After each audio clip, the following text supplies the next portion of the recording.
lost some sort of talent?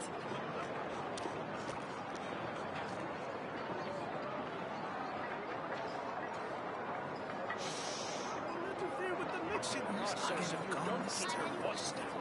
The biggest one in history. Error.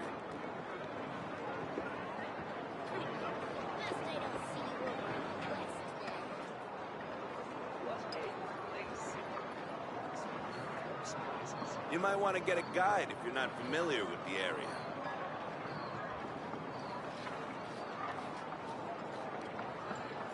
Where's Agemo gone this time? Biggest Interfere one with the in mixing process if you don't keep your voice down.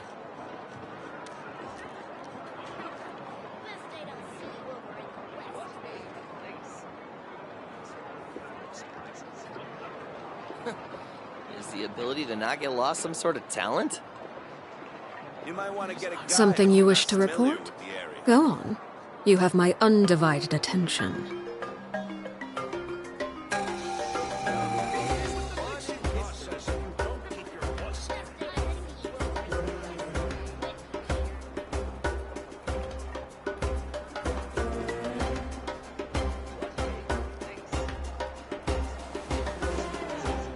You might want to get a guide if you're not familiar with the area. Is the ability to not get lost some sort of talent? Rebooting. Biggest one in history. The mixing process if you don't keep your voice down. You might want to get a guide if you're not familiar with the area.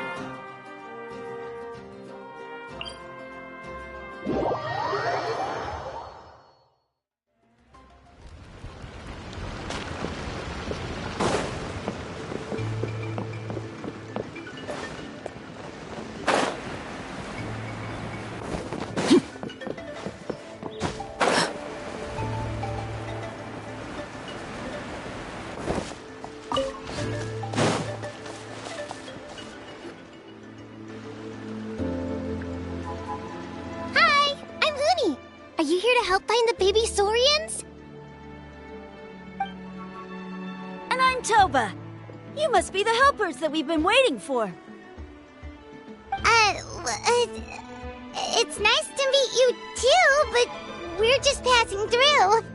Oh, but Uncle Sanka said he was gonna send some of his friends over to help us. You sure he didn't mean you?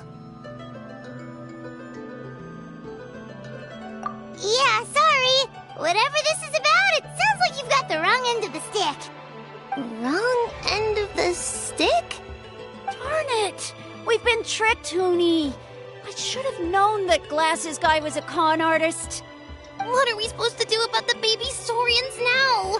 Time's running out. It's okay, Hoonie. Don't worry. Why don't you tell us what happened with these baby Saurians, huh?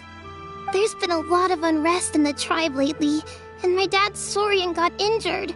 Her name's Nana, and she has 3 little babies. After what happened to Nana, her babies were so scared that they ran off and hid. I'm really worried about them, so I decided to go look for them.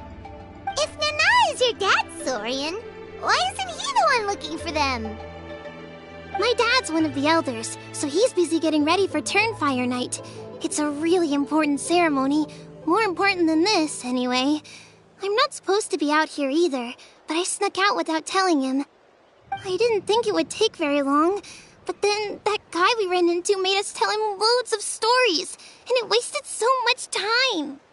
Yeah, he was so selfish. He doesn't have a heart. It's all right. Don't let him get to you. We're here now and we'll help you because we care a lot, don't we, Traveler? They should be. I already managed to find their tracks, and it seems like they're hiding on the cliff. Really? Wow! Thank you so much, Mr. Traveler and Miss Paimon. Awesome. You gotta be careful out on the cliffs, though. They're really steep. Even grown-ups have trouble climbing them.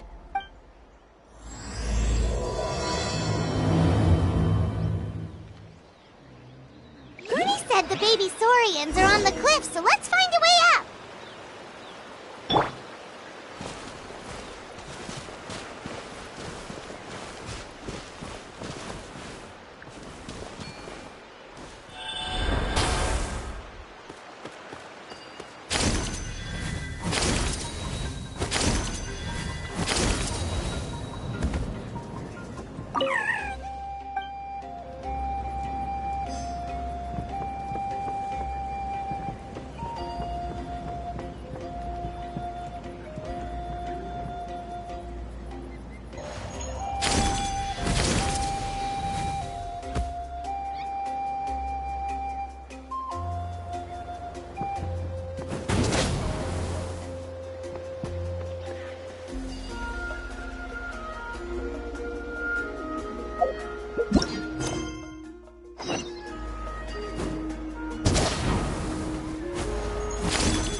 if it isn't the gruesome twosome who wormed their way into our servant circle of friends. Still awestruck from the last time we met? Would that be why you hastily scrambled up here to pay your respects the moment you saw us? I suppose we can't blame you. Such is the spell that our majesty casts on our minions. Very well. You heathens leave us no choice. The almighty Dragon Lord, Kahula shall grant you the audience that you seek. Come, pucker up. You may now kiss our feet. Wait, aren't you like Kenich's sidekick? What the heck are you going on about? You're somehow managing to be even more annoying than the last time we met. Silence! Who are you calling sidekick? We are the Dragon Supreme, sovereign ruler of the Nation of Flame. We shall have you know that last time, were it not for Kenich's earnest pleading on your behalf, you would have received not a single word of mercy. Oh, come on. You talk big, but Kinich clearly has you under lock and key.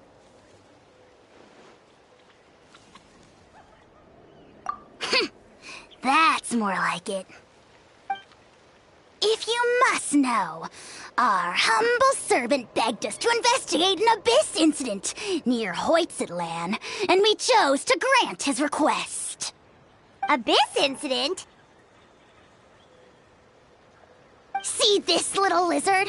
Its mother, a medium-sized lizard, came under the influence of abyssal power. In her confusion, she attacked my servant's tribe, then assailed her own offspring. Yikes.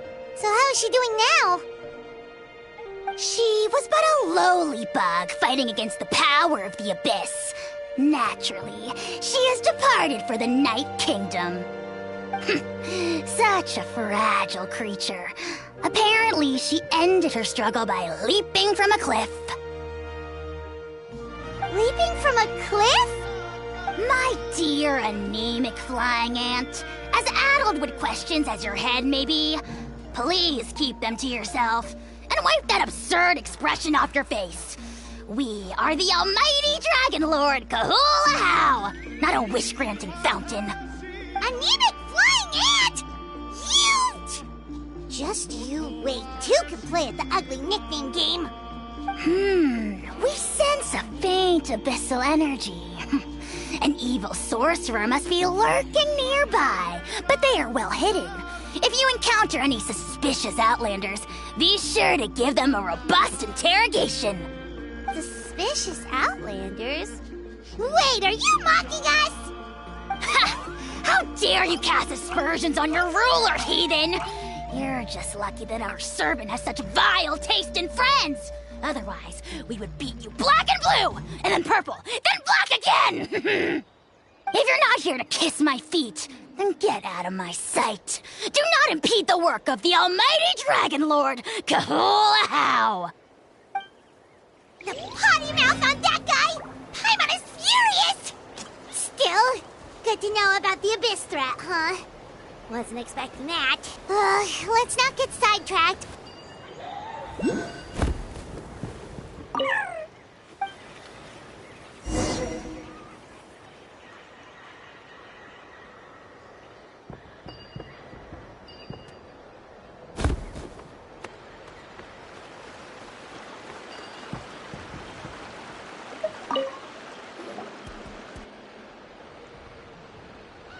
Wow, you're back already?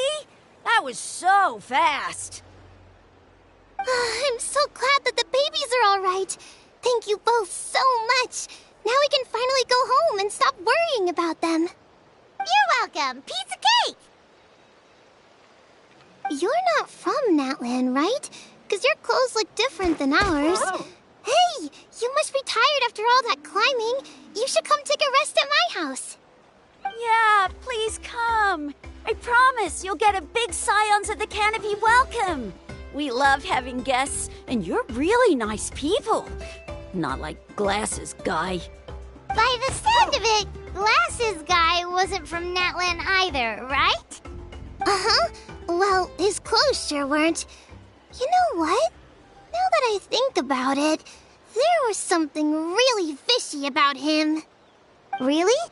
Maybe he was the suspicious outlander that Ahau mentioned. Sure, if you're interested. Oh, let me think. How did the conversation go again? Oh, please, mister. I've told you so many stories already. When are you gonna help me find the baby Saurians? Just one more story. One more, I swear. Why don't you tell me more about that ball of fire?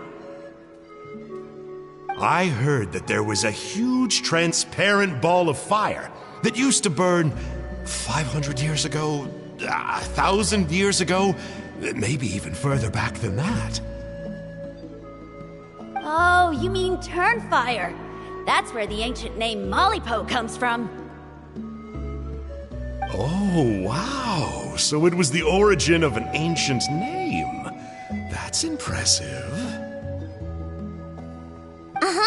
There's a story behind every ancient name. The legend goes that the Turnfire first appeared in the era of the Grand Alliance. It was used by the tyrant Och Khan to rule over Natlan and oppress anyone who opposed him. Turnfire is different from normal fire. If you get set on fire with it, you'll feel horrible burning pain from behind you, but you won't die from it right away. And whatever you do, you mustn't turn back to look at it. Why? What happens if you turn back? As soon as you turn around, poof! You get burned to a crisp. Well, good golly gee. I mean, it's one thing to singe someone's clothes, but burning people alive? That is a big no-no in my book. Right? How nasty is it to burn someone from behind and not even let them turn around to look? Och Khan really was an evil tyrant. Yes, shocking behavior. Now, let me guess. Eventually, a valiant hero came to save the day? That's usually how these stories go. Good guess, Uncle Glasses. Seems like you really know your stuff. The hero was called Yupanqui. He's the ancestor of our tribe. Yupanqui was friends with Och Khan the tyrant, and also Shibalanke, the first Pyro Archon. He was working as an ordnance officer for the Grand Alliance at the time. He didn't like how Och Khan was such a cruel tyrant, so he stole the Turnfire and threw it at the Och Khan's army. The soldiers couldn't defend against it, and they all got turned to ash. And that's how our ancestors set our people free. But just as he was about to leave the city, he thought he heard Och Khan calling out to him from behind. It caught him off guard, and he turned around to look. But Och Khan wasn't there. All he saw was a city burned black, an army in ruins, and giant flames reaching up into the sky. A split second later, the flames he saw burst out from inside his eyes and swallowed him up. All it took was a single glance. As soon as he looked back, he was burned to a crisp. The question is, was this the price he paid for stealing the Turnfire, or the price of turning back? Nobody knows the answer. But the fire that consumed Yupanqui burned more fiercely than any other. It burned for 100 days until it burned a hole right through the ley lines. And then, the flame dropped into the deathly dark Night Kingdom, where it still burns to this day. The grown-ups say that it lights up the path that leads to the next life. But for the dead to be reborn, they have to accept the flames and be purified by the fire first. It's like a final look back at your life, where you have to answer for everything you did. Anyway, that's the story of Yupanqui's Turnfire. Ah, a fine parable indeed. So, is it true? Is it really possible to find this fire in the Night Kingdom? I don't know. I think it's just a story. Either way, I assume this name has been passed down in your tribe ever since? Sure has. It went to Burkina, the hero that we celebrate on Turnfire Night. But that was 500 years ago. Yeah, and now it belongs to Kinich. So we often call him Malipo Kinich. Kinich, huh? All right, Uncle Glasses, that's enough stories. Now, can you please go find the baby Saurians for us like you promised? I would, but doesn't the legend of the Turnfire teach us not to look back? Let's not go dredging up the past. Tell me more about this Kinich guy. One more story, I swear. Starting now. No? Careful, Toba. You look dangerously close to cursing me out right now. Tut tut. We can't have that. Cursing is for grown-ups only. Uncle, you'd better not be trying to trick us, or the Turnfire will get you when you die. How would it get me if I'm outside of Natlan?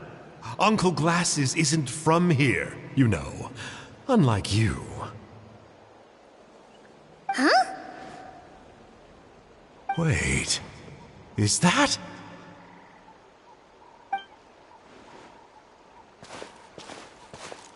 All right, kiddos. I'm a man of my word. 2 of my friends are on their way here, and, yeah, they'll help you out on my behalf. Work them like dogs, okay? That's what they're here for. Don't go easy on them just for my sake. Really? Well, first, can you tell us your name? We met at the foot of this cliff, so beneath the peaks, let's go with Sanka. Seriously? If you don't believe me, turn around and see for yourselves. They're right behind you. Huh? Where? Oh, wait! Uncle Sanka, where did you go? Yeah, definitely a fishy character. It sounds like he was digging for info about the ancient names. Yeah, and not only that, but he betrayed us too. He'll pay for this. All he got out of us was some stories, though. What's the worst that could happen? Traveler, maybe we should go tell Kinich about this. Ahau says he's investigating it, but he's a bit of a loose cannon. We probably shouldn't take him at his word. Huh? You know Kinich? Not very well, but we have met him before, and one time we had a meal together. Aw, man, I'm so jealous. I never even spoken to him. He's so cool.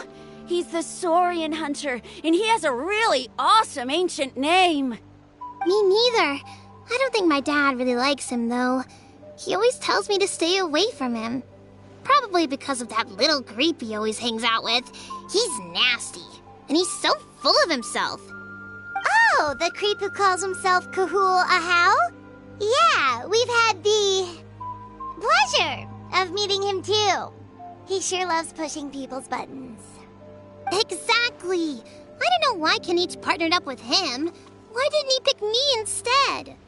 Uh-oh. Hoonie, look how late it is. We've been out way too long. We better get home now or we'll get yelled at. Oh, yikes. You're right. Okay, well, this path here leads to our settlement. If you decide to visit, remember to come to my house. If there's anything you need, my dad can help get it for you. Hope to see you soon. We gotta run. Bye for now.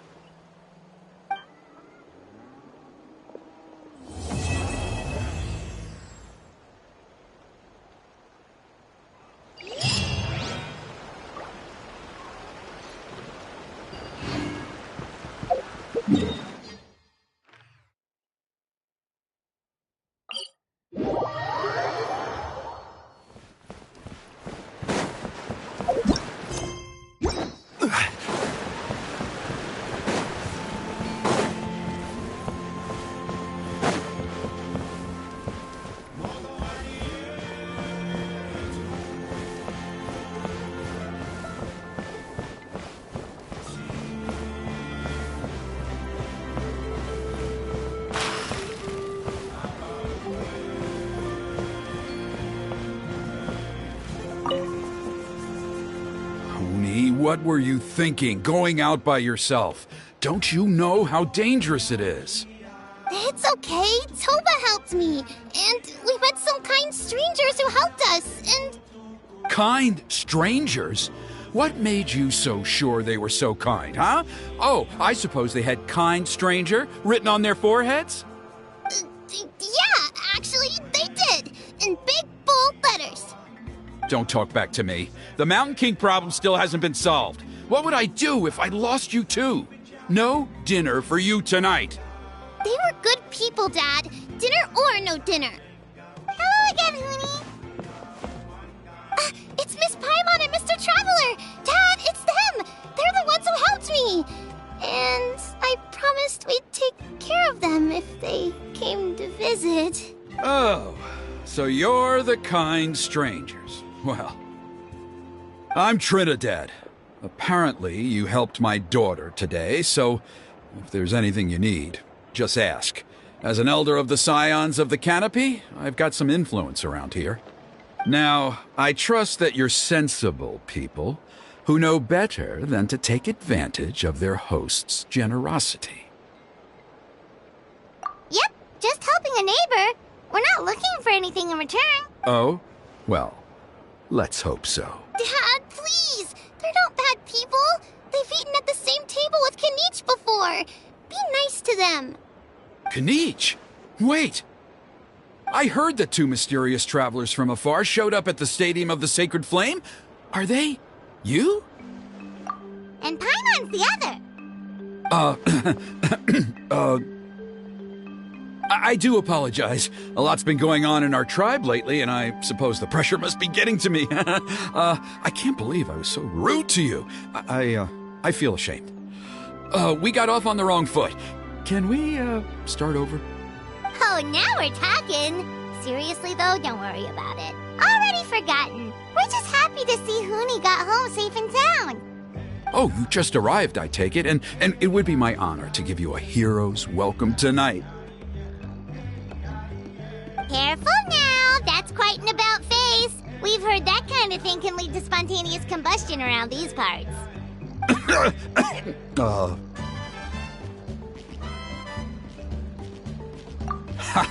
My dear traveler, you are very perceptive indeed. Go inside now, Hoonie. Dad's got some important business to discuss. Okay, look after Mr. Traveler and Miss Paimon. They're very special guests. Well, we'll hear you out, but we can't make any promises that we'll be able to help. Well, this is a matter of utmost importance. Please, allow me to explain. For many years, our tribe has celebrated the Turnfire Night.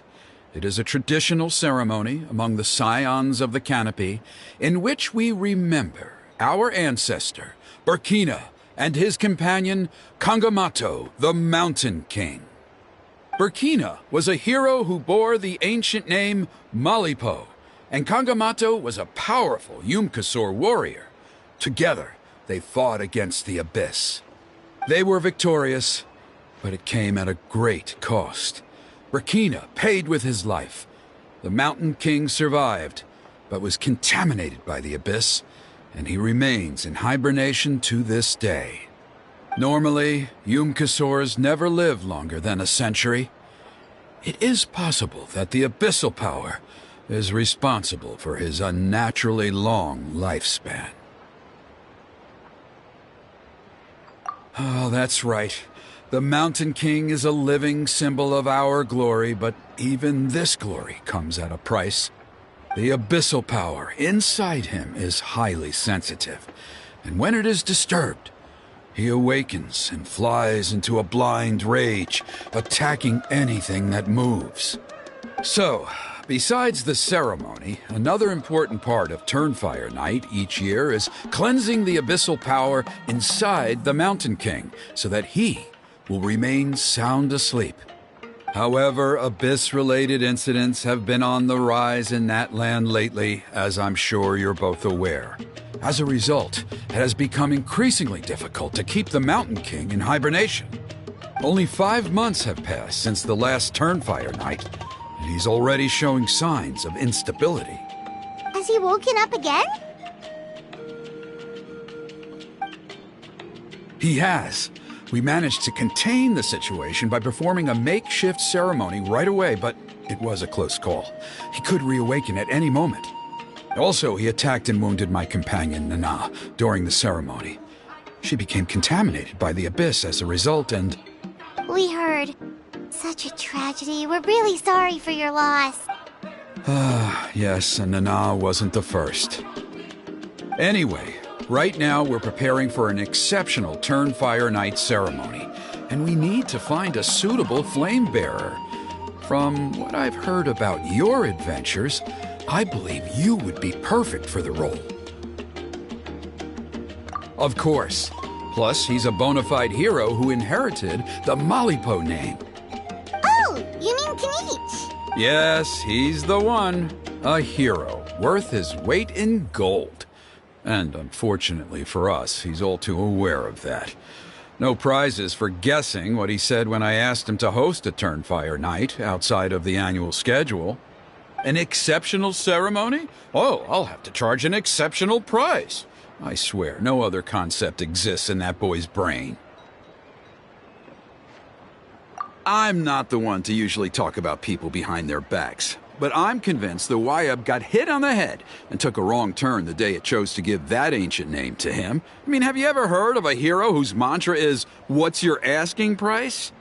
Oh, and don't get me started on that insufferable Ahau he hangs around with. Thinks he's God's gift to mankind. Pompous fool. Yeah, Paimon has to agree on that last part. Anyway, the fact is, the ceremony can just as easily be done without him as long as we can find someone else. And besides, you two seem like much better candidates. So, what do you think?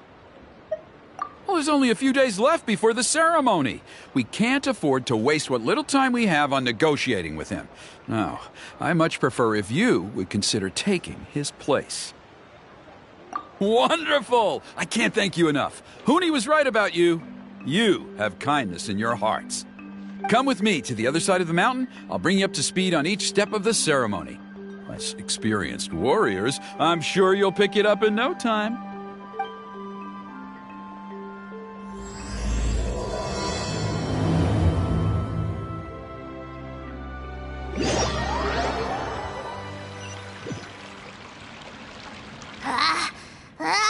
Achoo!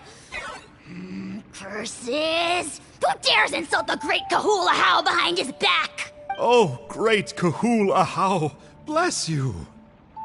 Shut your filthy mouth, worm of the abyss! Your putrid words defile the air we breathe. You make the almighty Dragon Lord, Kahul Ahau, sick to the stomach! Speaking as a member of the Abyss Order, that's music to my ears. Exactly the kind of reaction we're going for. But on a personal level, I gotta say, it's pretty hurtful. Ugh, never have we heard such brazen blustering from someone who is inches from death! Up yours, Four Eyes! We spit in your face! Okay, well, that I am at a loss to explain. How do I manage to stay so chirpy and cheerful? I can only guess it's some kind of powerful magic. But I digress.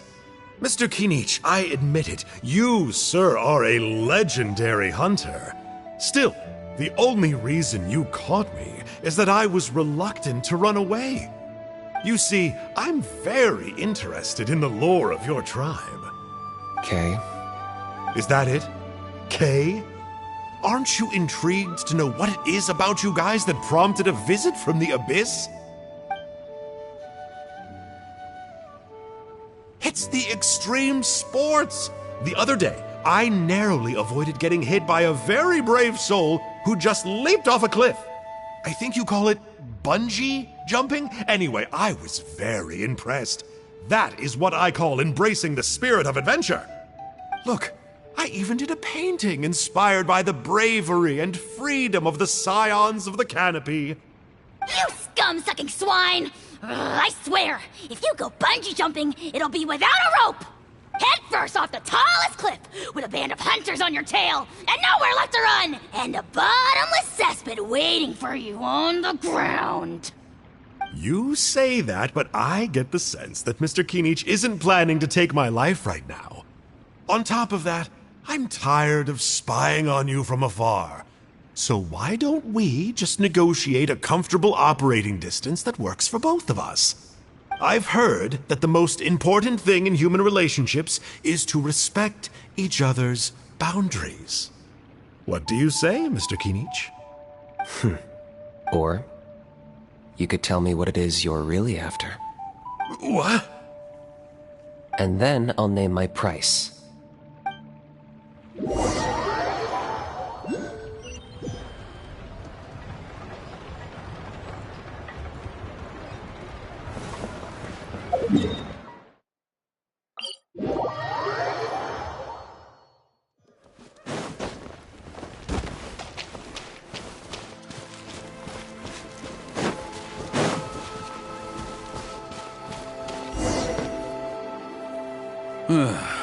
The Abyss contamination is back.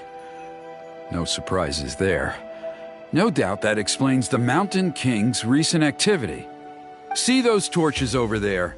Those are the Sacred Flame offshoots that we requested from the Stadium of the Sacred Flame. They contain the power of the Pyro Archon. Are you saying that the Sacred Flame and the Turnfire are the same thing? Well, for ceremonial purposes, at least. Sending someone to the Night Kingdom to retrieve the legendary Turnfire isn't exactly an option. More to the point, though, the Sacred Flame is able to burn away abyssal filth, so that's why we use it in the ceremony.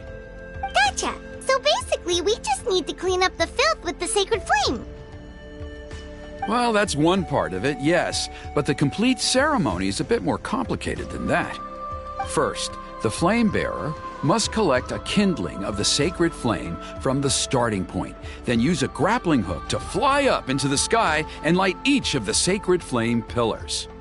Then, they must go down into the canyon, all the way into the cave where the Mountain King slumbers, lighting braziers and the final altar along the way.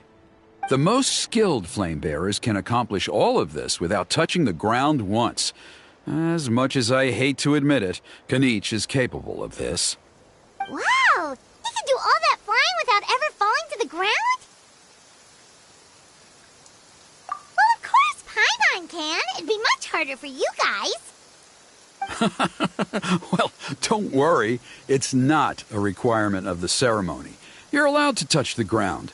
The only thing you're not allowed to do is turn back. The flame bearer must always keep moving forward. You can't skip a pillar, then come back to it after lighting the next one. To do so would be to disrespect our ancestors. So, what actually happens if you do turn back? Surely the fires don't just go out. If you're not careful, you might get burned. What about today then? Does the same rule apply? Oh no, don't worry. Today is just a practice. The order doesn't matter. You just need to take the sacred flame, cleanse the filth, then go light all the braziers. Are you ready? I'll repeat all the key points again. Gather the kindling, cleanse the filth, and light all the braziers. I'll wait for you at the end.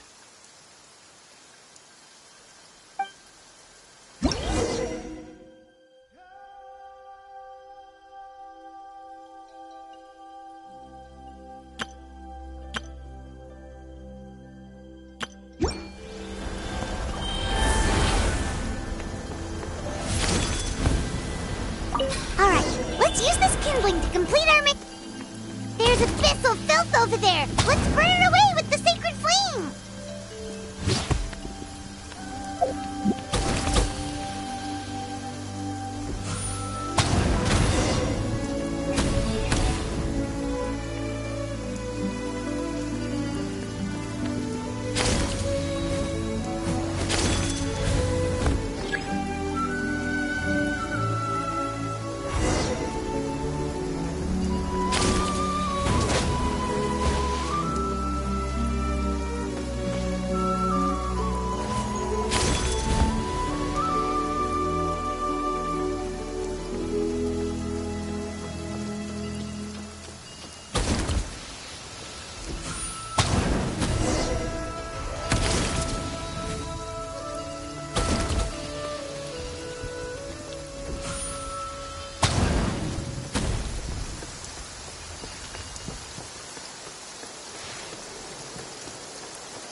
Nullified!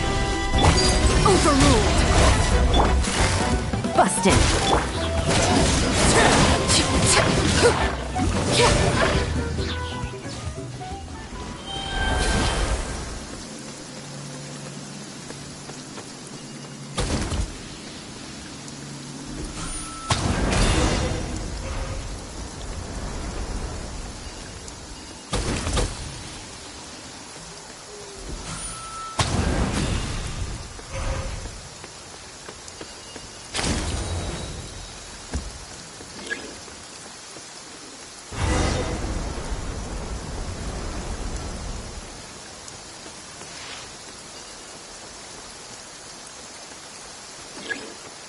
Should be all the braziers. Let's regroup with Trinidad.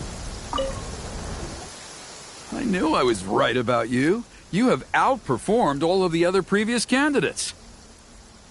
If there was an ancient name for outstanding flame bearers, I'm sure the Wyab would consider you for the honor.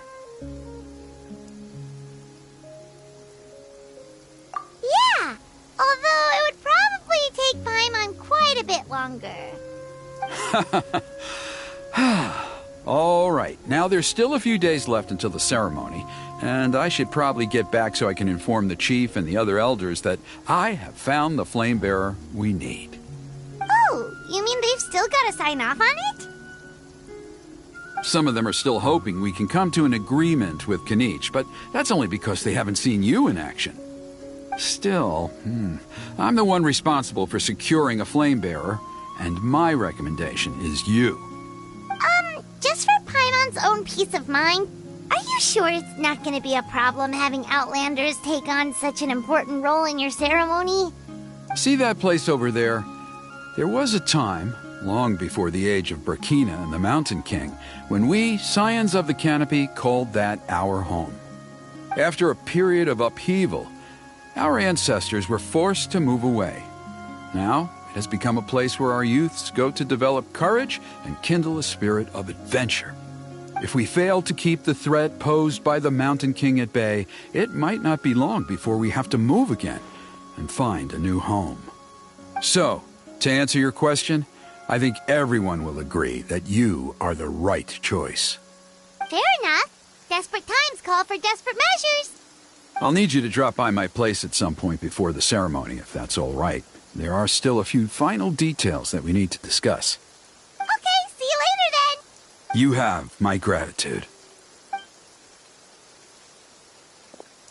We've helped out with a lot of other local festivals before, but this one feels a little different. Anyway, let's take a break before heading back to Trinidad's place.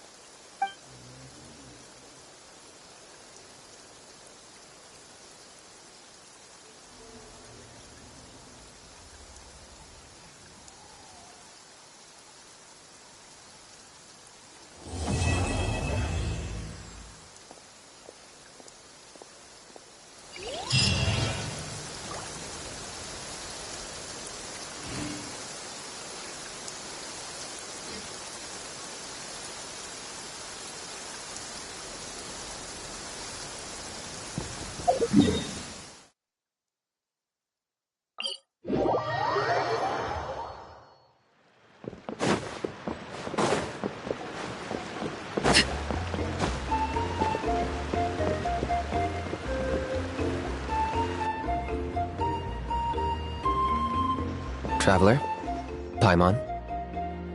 Kinich! Fancy meeting you here. We've actually been looking for you. I'll get straight to the point. I hear you accepted a proposal from Elder Trinidad. Oh, the, Turnfire Knight, you mean. You were still his first choice. It's just... Oh, jeez. It's not what it looks like, promise. Chill, it's cool. I only mention it because there's something you should know. And I suspect Elder Trinidad hasn't been completely forthcoming with you. His true intention is to resolve the Mountain King problem once and for all. Once and for all? You mean this'll be the last Turnfire Knight ever?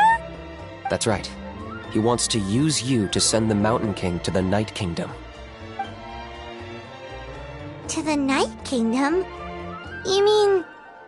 To his death. Whoa, are you serious right now? You shouldn't go blurting out accusations like that. It could get you in trouble. Too blunt? Okay.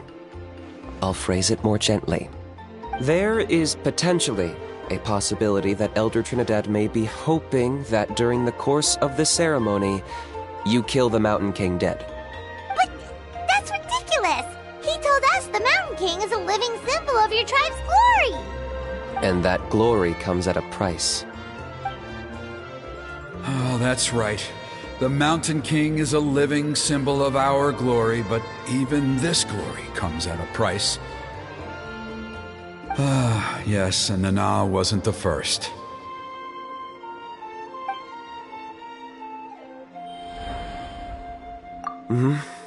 She likely won't be the last to lose her life either. Still, is killing the Mountain King really the only way? It seems so extreme. The Mountain King is a unique case when it comes to abyssal contamination. It's eaten away at him for so long that it has consumed him entirely, and the damage is irreversible.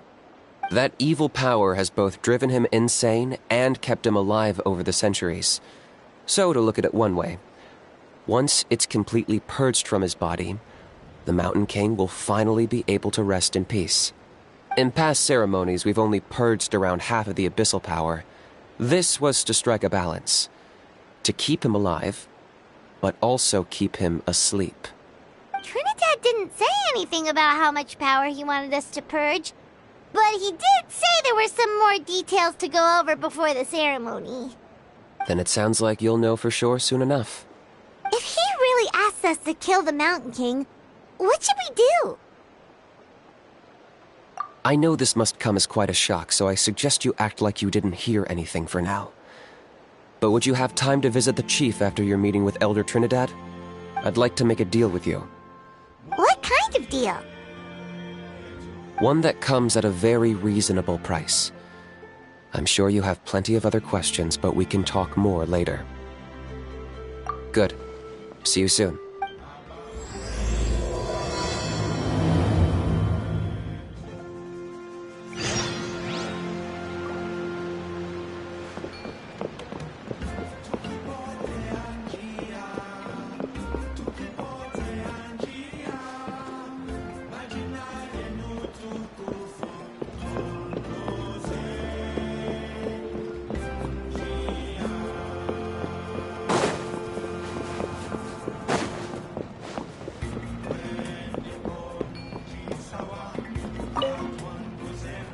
Ah, mighty Outlanders, you have returned. Did you have a good rest? It was, pretty good, yeah. Glad to hear it.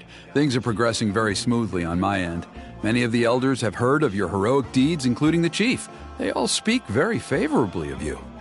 There are still those who insist that the ceremony should be performed by the bearer of the Malipo name. But they're just stuck in the past. We need to move with the times.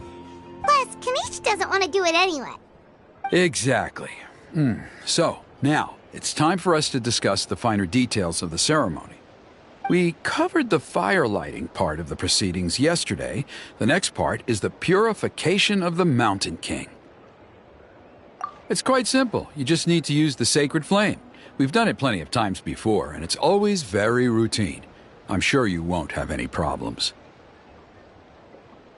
One point I'd like to stress, though, is that you need to burn away as much of the abyssal energy as you possibly can. The more we dispel, the longer the Mountain King will remain asleep. Asleep, huh? Precisely. In previous years, the Flame Bearer has often been unable to dispel a sufficient amount of abyssal energy. That's the only reason why we have to perform the ceremony on a regular basis. But I understand that you have a lot of experience fighting against the Abyss, and you seemed to wield the sacred flame quite effortlessly yesterday. With your help, I'm optimistic this time we can dispel all the remaining abyssal energy from the Mountain King's body, freeing us from this ever-looming threat for many years to come. Traveler? So this doesn't faze you at all, huh? You clearly have a lot of confidence in yourself. If that's all you really need to know, the ceremony's in 3 days. I'll come and fetch you when we're ready. In the meantime, feel free to take a look around our settlement. It would mean a lot to the elders if you got to know some of our people. And if you wouldn't mind helping them out with a few errands here and there, that would be even better. So now we have extra errands to run? Maybe we should add a little extra to the price. Just a humble suggestion, that's all. It will help you gain the respect of our people, and as a mighty hero, I truly believe that's what you deserve. I'll be sticking around for the next few days, so if you have any questions, you know where to find me. Seems like Kinich was right. We should go meet up with him right away.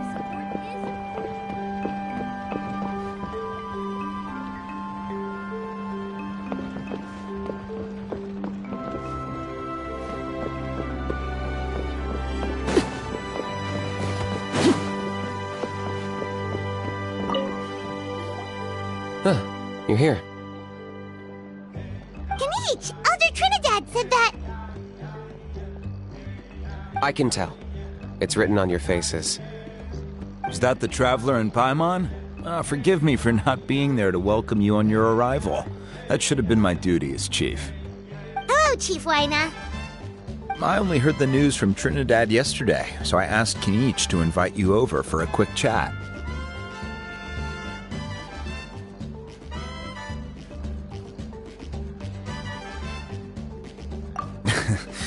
I believe Kinich has already filled you in, so I'll get straight to the point. Firstly, I fully endorse your appointment as flame bearers for the upcoming Turnfire Night. However, I would like to request that you take steps to ensure the Mountain King's safety. Every child of our tribe grows up hearing the tales of our heroes, from Yupanqui the Firebringer to Burkina and the Mountain King who fought against the Abyss. This is our history and our heritage, the source of our pride and the center of our faith. To kill the Mountain King would be to destroy our spirit. I would never be able to face our ancestors in the Night Kingdom. Nana's death was a great tragedy, and I do not blame Trinidad for the actions he has taken. Nevertheless, I cannot allow any harm to come to the Mountain King. The very roots of our identity are at stake. My honored guests, please give this matter your serious consideration. Perhaps there is, but despite all our attempts to contain the situation over the years, we've not found it.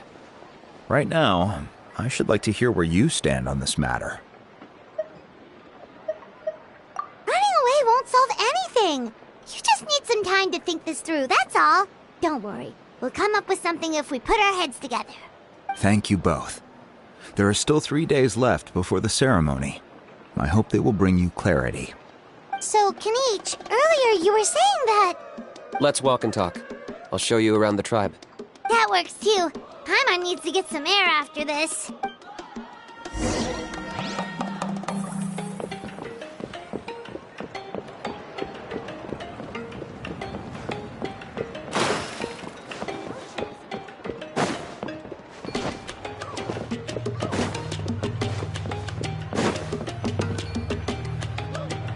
Kinich, Paimon finally understands why you turned Trinidad down.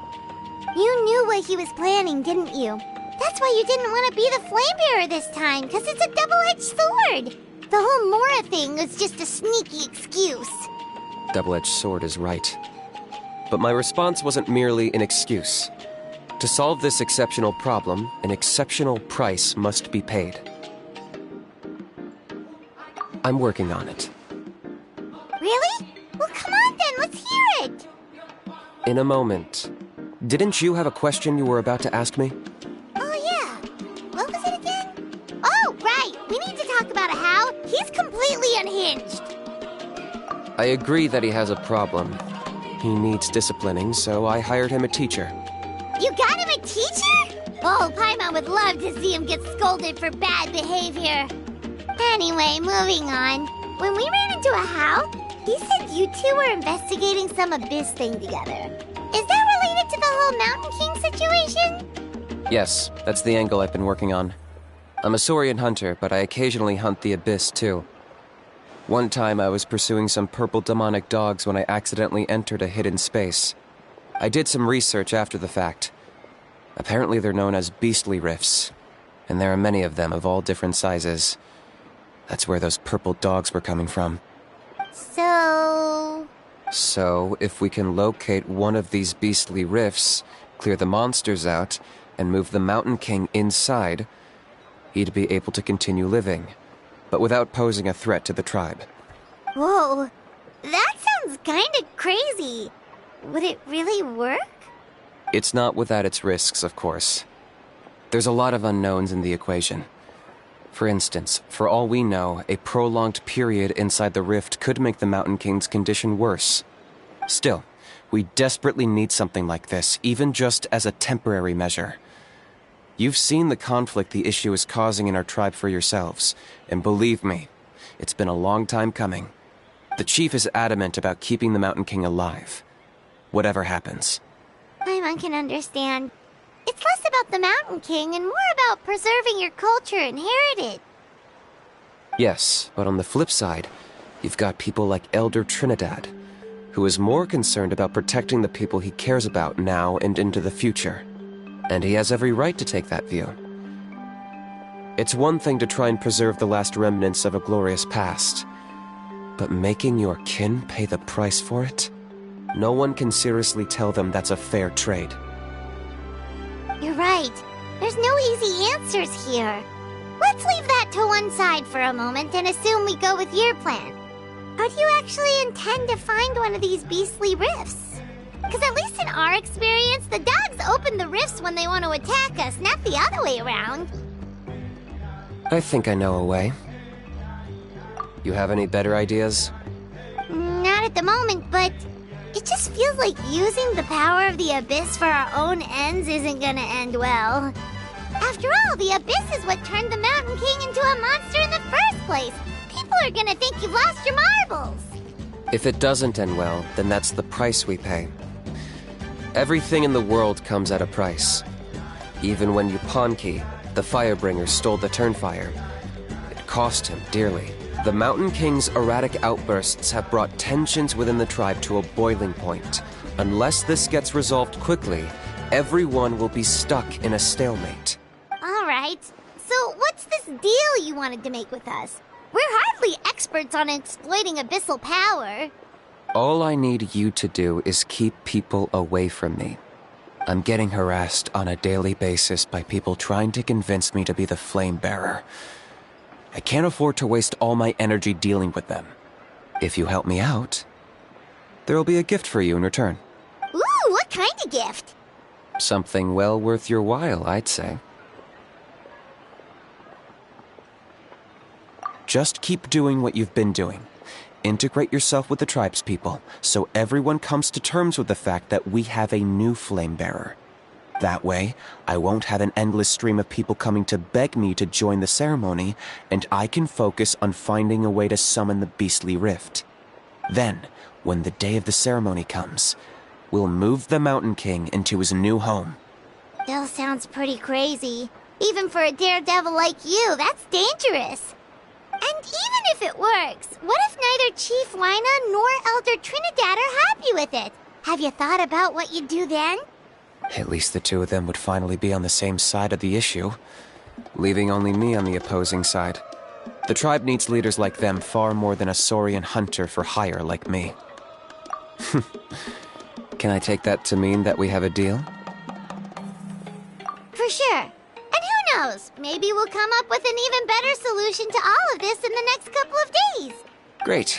Well, for the next couple of days, please spend some time among the tribe and lend a hand wherever you can. I'm sure everyone will be swept off their feet when they meet our new flame bearer. Good luck to us both.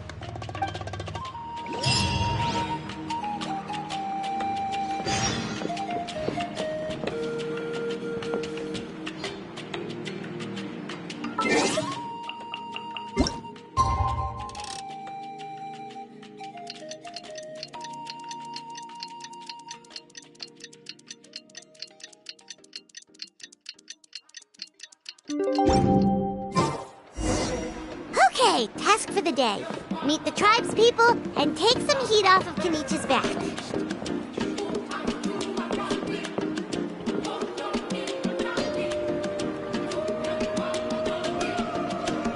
Pony, how can you call the Mountain King a monster?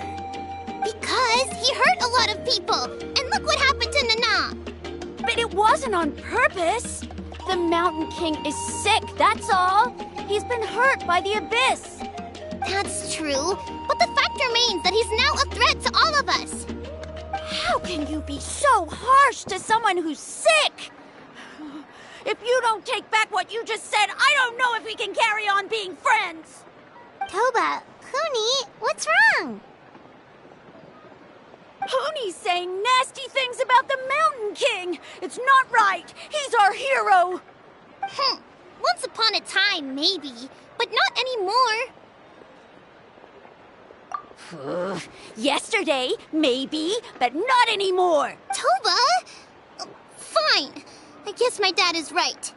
Things change, and you just have to accept it and move forward. As of today, our friendship is over. There's no going back. Oh, come on, cut it out, you two. We have some great news to tell you. The Traveler is gonna be the flame bearer for the next Turnfire Night. He's gonna do a beautiful ceremony and cure the Mountain King's illness for good. What? Really? So that's what my dad wanted to talk to you about? To be fair, from what we saw the other day, you are pretty good at climbing cliffs. Probably just as good as Kinich. Wait, speaking of Kinich, where even is that guy? Oh yeah, good question. Is he not coming to the ceremony anymore? We can get him to come, but if he catches you two fighting again, he won't be happy. He'll be sure to give you both a piece of his mind. No, we can't let that happen. I've never even spoken to him before. I can't afford to make such a bad first impression. I didn't mean to argue with Toba. All I said was that the Mountain King has done some pretty bad things. He was the one who turned it into a fight. Yeah, if you weren't friends, there's no way Toba would have come to look for the baby Saurians with you. All right. Well, because it's the Traveler and Paimon and Kinich, I'm sorry, Toba. I'm sorry for all the mean things I said about the Mountain King. Dad just really misses Nana. And I was really upset that she's gone, too. Huh? Oh. I shouldn't have spoken to you the way I did either. It wasn't very nice of me. For the Traveler and Paimon, Kinich, and for Nana. I'm sorry too, Huni. That's more like it. Now you're best friends again. Guess so. Toba, if I ever say something mean about the Mountain King in the future, I'll make sure I say it to someone else. And not, I'd better go buy some colored cloth for my dad now. He needs it for Turnfire Night. Let's play again some other time. See you, Toba. See you, Traveler and Paimon. Okay. I'll head home as well then. See you next time.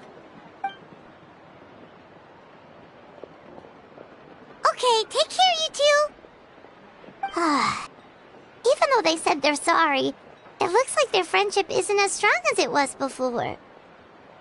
Let's just hope we can solve this once and for all. Come on, let's move on.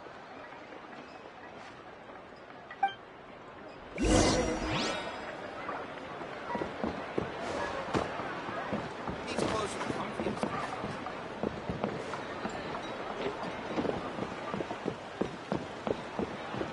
Huh? What's going on over there?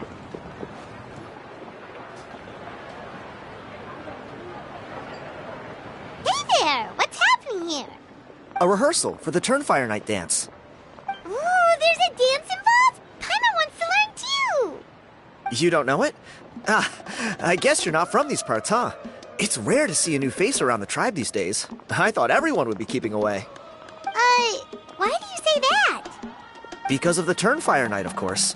The Mountain King could wake up at any time. That's why we're holding an emergency ceremony. This isn't one of those fun and games festivals. For outsiders, it might even be a little dangerous. Well, did you know that the flame bearer this time is actually gonna be an outsider? Oh, I did hear about that. It's a first for sure. I would have loved to meet them in person. What? Oh, it's you? Man, oh man. Well, this is a nice surprise. It's funny. I was just thinking that I'll probably miss out on meeting the new flame bearer since I'm not taking part this time around. Then suddenly, there you are. Must be my lucky day. You're not taking part in the Turnfire Night? How come?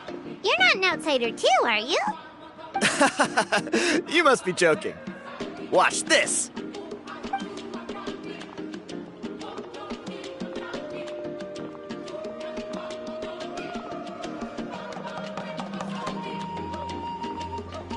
Not bad, right?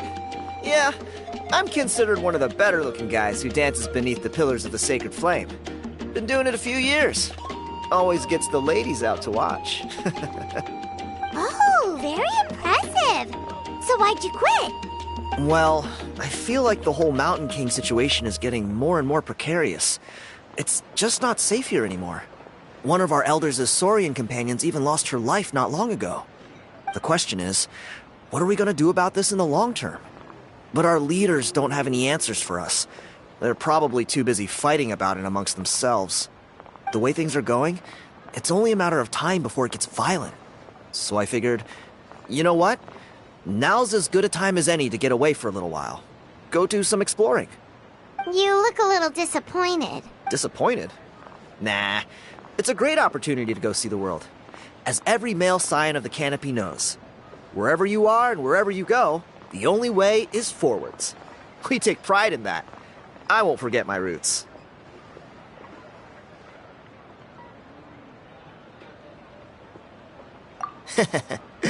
I managed to get in touch with the Saurian Relics Association. They gave me a simple test.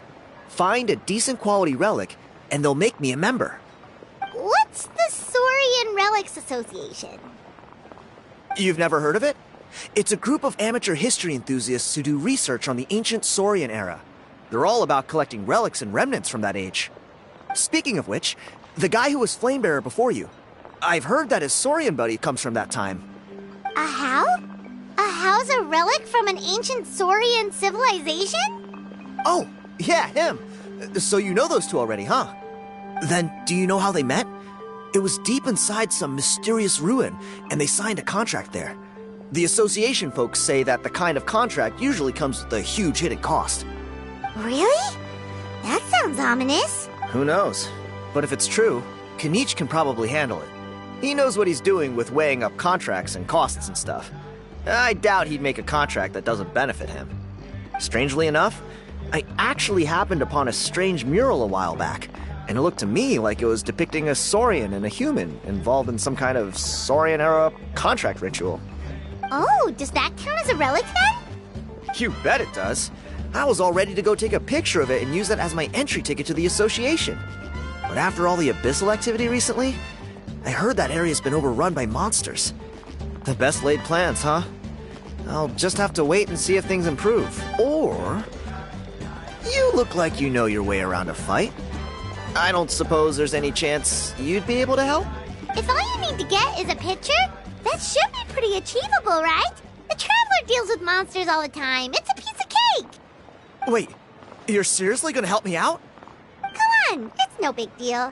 Compared to some of the things we've been roped into before, this is nothing.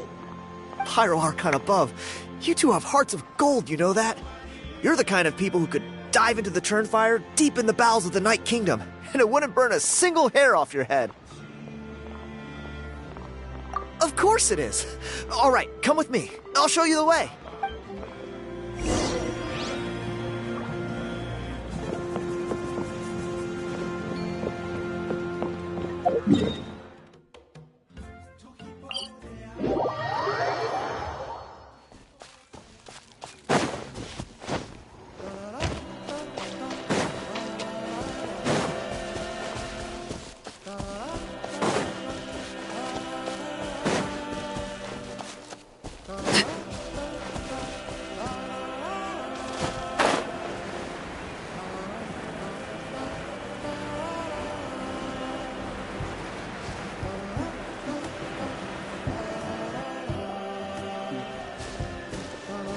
There it is. It's inside these ruins. As you can see, the place is crawling with monsters. Alrighty then. Stay back and take cover, Tiago. This could get dangerous. We'll take care of him. Great minds think alike. I'm not about to cramp your style.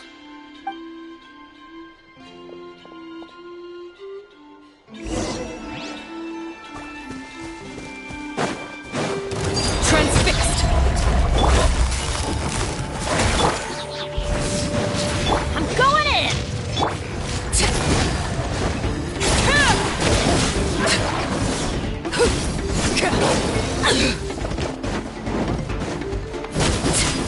Everlasting as the moon! Laid bare. Gotcha! Order guide you.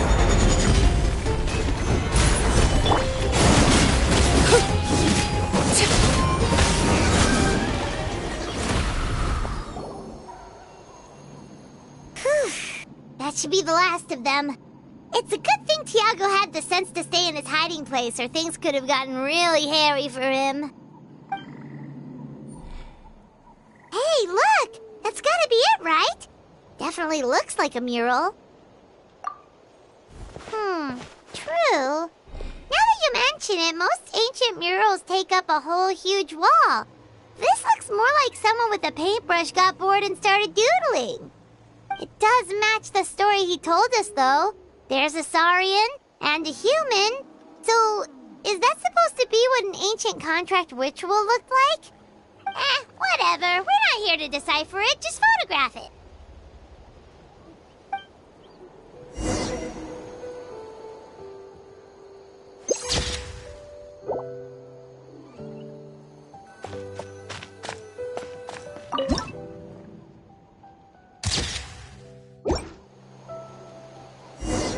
That's a wrap. Let's take it back to Tiago.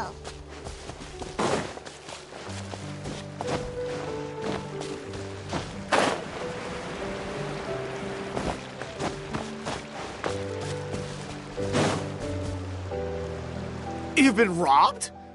Oh, Ponche. And I thought my luck was bad. I put blood, sweat, and tears into that, and now I've got nothing to show for it. Some gap-toothed goon stole it from me.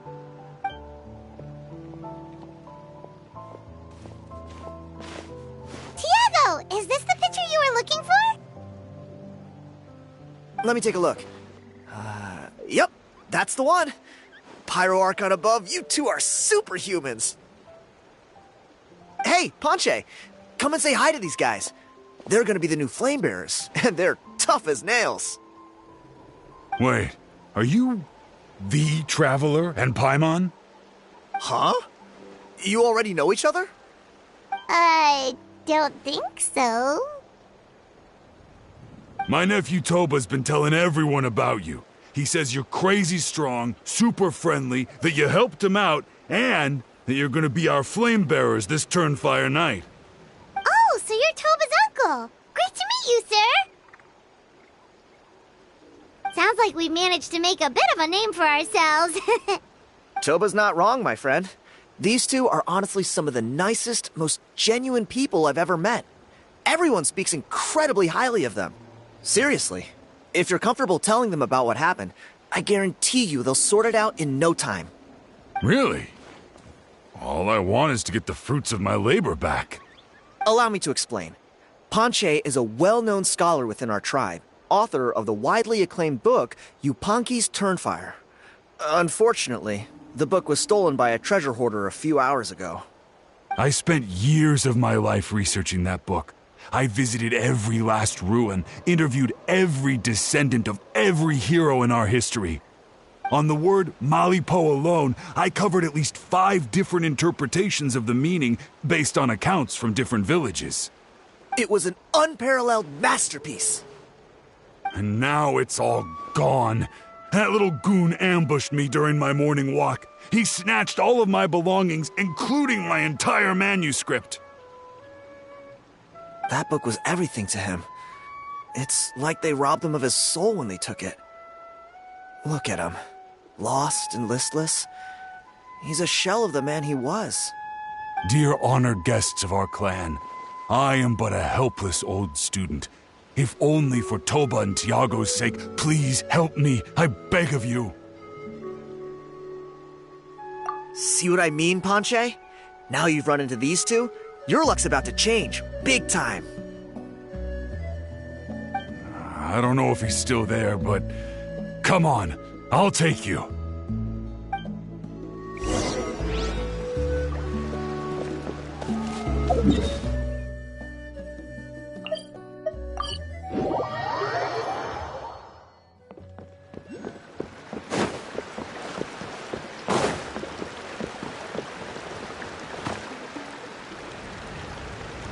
Hey!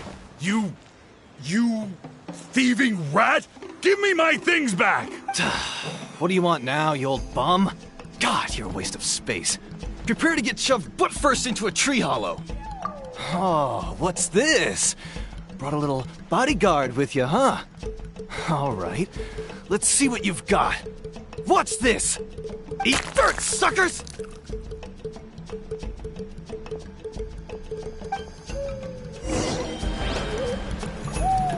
Hey, he's trying to get away! You good? Let's chase him down!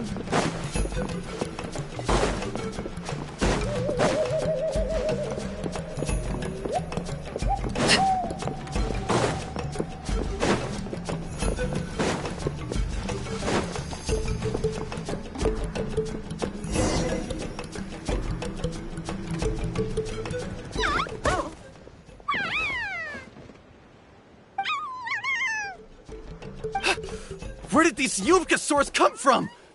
Get away from me, you monsters! Oh, the baby saurians are blocking his path! Stop, please! By all the warriors, heroes, gods, and kings, I can't run any longer! Please, I don't have your stuff anymore. Have mercy! Oh yeah? Well, where is it then? I threw it away! You threw it away? The old bum's bag didn't have a single mora in it! Just a tatty old book, worn out pens, and some old rags. All that time lying in wait was for nothing.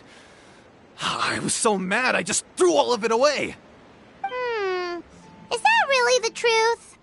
Okay then, where did you throw it away? The same place you found me. Look, I swear on the Pyro Archon it's the truth. May all my worldly possessions be turned to ash by Turnfire if I'm lying.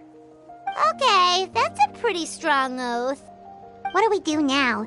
It sounds like he's telling the truth. Right, let's hope nobody gets to the book before we do. We'll never get it back then.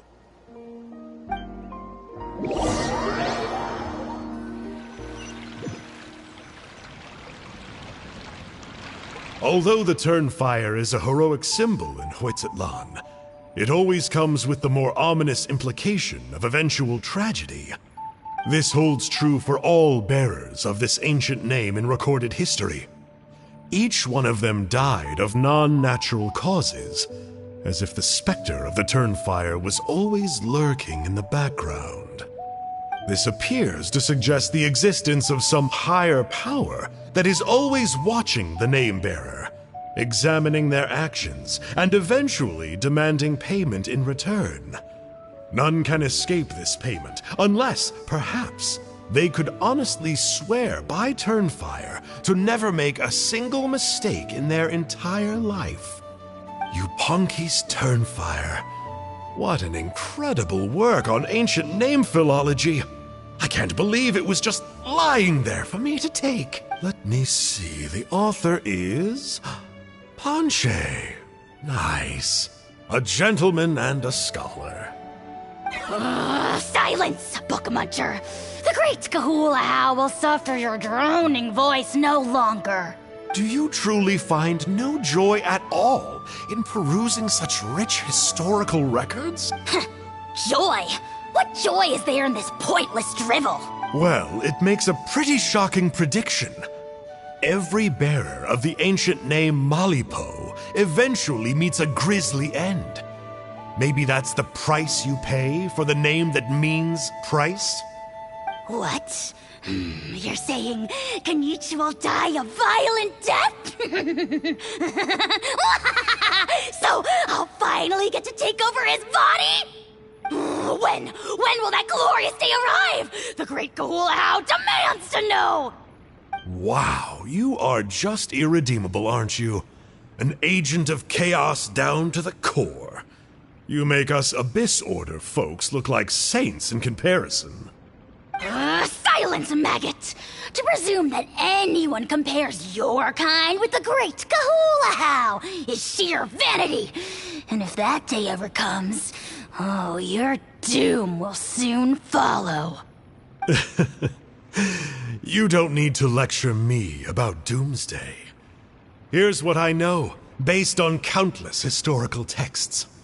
All civilizations will be reduced to rubble by the passage of time. From ancient kingdoms, to heavenly thrones, to worlds beyond, there are no exceptions. But from the ruins of every civilization, the dust will rise and never settle, thus transcending the confines of time. That dust is what we call a civilization's spirit. And you, great Gahulahau, are one such speck of dust from a bygone age.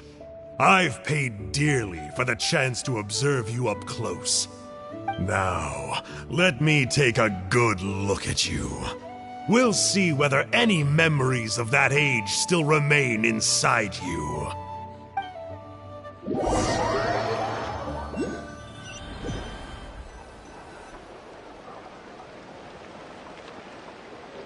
We're so sorry, Mr. Ponche, but we couldn't find your manuscript anywhere. Does that mean all of my hard work was for nothing? You gotta stay positive, Ponche. You might have lost the book, but the brains behind it are still intact. Surely you remember the main points at least? The whole reason I worked so hard to get it finished before the Turnfire Night is because I hoped that maybe it might help us find a way through these trying times. But now... well, not exactly. But I thought my research might at least be a starting point. Oh, really? So what did you find out in your research? I think the key to all of this lies in the power of Malipo. Ponche, you know as well as anyone that ancient names don't hold any real power. Symbolic power doesn't count. You're right, but Malipo may be a special case. Given that it first arose in the era of the first Pyro Archon, it might contain remnants of Shibalanke's power. Yeah, I remember that story. My grandpa told it to me when I was a little kid. Maybe you're the special case. Most kids stop believing in that stuff by your age. I'm not talking about childhood superstitions here. There is evidence. Like what? Like the fact that the Mountain King is still alive. Everyone attributes that to the power of the Abyss. But there's more to it than that. The key factor is that Burkina summoned the power of Malipo at the cost of his own life. If you don't believe me, then answer me this. How many other creatures can you think of who lived longer, not shorter, after being contaminated by the Abyss? Traveler, different situation but similar idea. Doesn't this remind you of the hilly...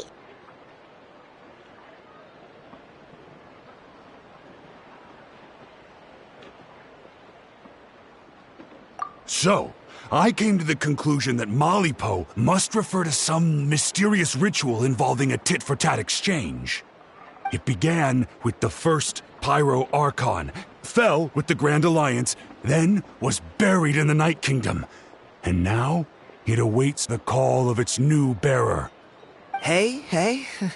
Sorry to interrupt, Ponche, but you seem to be getting a little overexcited. I'm sorry. I was originally planning on presenting my findings to Kinich. I'd hoped he would be attending the upcoming ceremony. Sounds to me like you dreamed up one fanciful theory to support another. Kinich, what are you doing here? I more or less finished what I was doing, so I came to have a quick catch-up. Now a good time? Kinich! I'm onto something. I haven't worked out all the details, but you have to attend the Turnfire Night. Ponche here has done a lot of research on the history of the Turnfire, and thinks he might have found a way for you to solve the problem. I'll be there, Ponche. Let's go.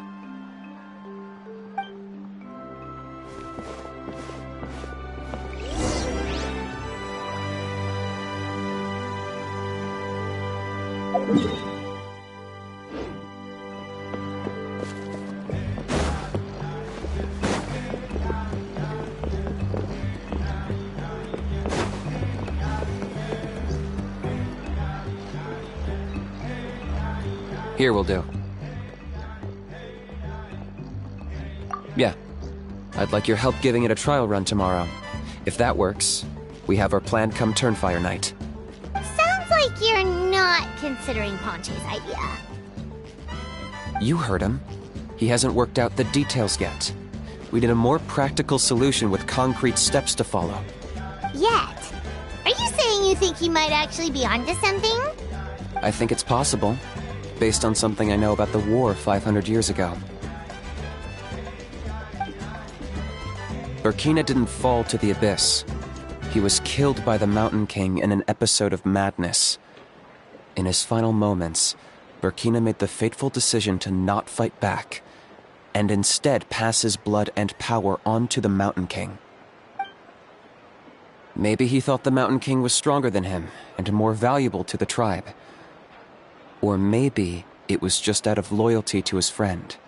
Either way, I can believe the Turnfire was involved. Whether you think his sacrifice triggered it, or his fate was sealed from the moment he took the Malipo name, it makes sense to me. How can you drop these truth bombs with such a straight face? This is what I've gleaned from my many interactions with the Mountain King. His mind is so disordered. It took some time to piece it all together. The story Elder Trinidad told you was the more palatable version of events. The truth is even darker. The Mountain King's mind isn't just disordered. He is suffering and feels great shame. I believe he wants to be put out of his misery. What?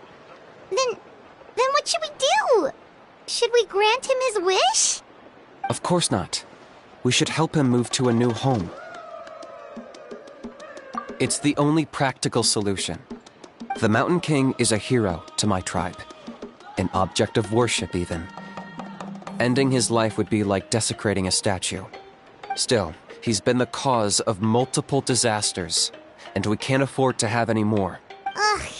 Practical solutions hurt Paimon's brain. Can we follow our hearts next time? Then let's break for the day. I've already found a suitable venue for tomorrow.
You're here. Very punctual. Oh, so the gruesome twosome come crawling back. Here to make amends after the gross irreverence you displayed last time? Very well. The almighty Dragon Lord, Kahula shall grant you the audience that you seek. Now pucker up and kiss our feet.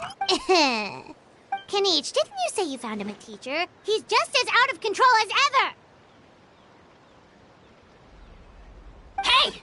No one gets to discipline the almighty Dragon Lord Kahula. No one!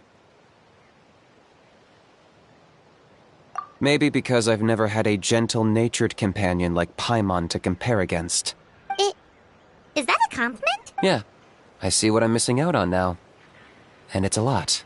Kinich! Ugh! We could drown this measly flying ant in one droplet of spit! How dare you compare her to the almighty Dragon Lord Kahula How! Oh, just wait till I possess your dead body! I will commit heinous atrocities! Tear down your legacy! Destroy your reputation! Wreak havoc on your... Ugh!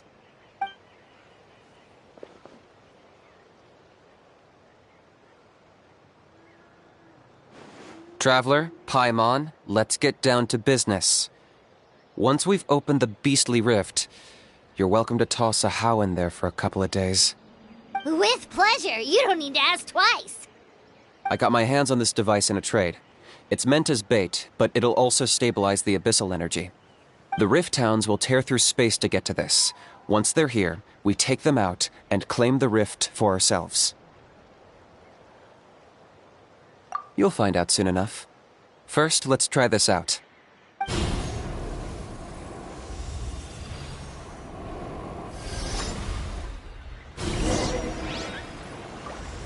They'll tear you to pieces given half the chance, so be careful.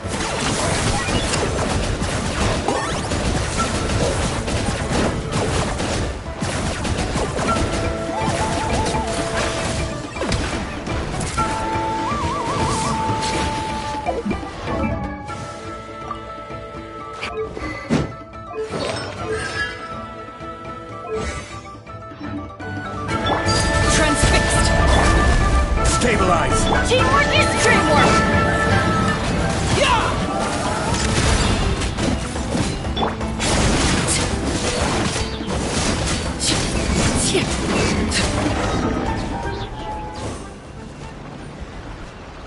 Uh-oh.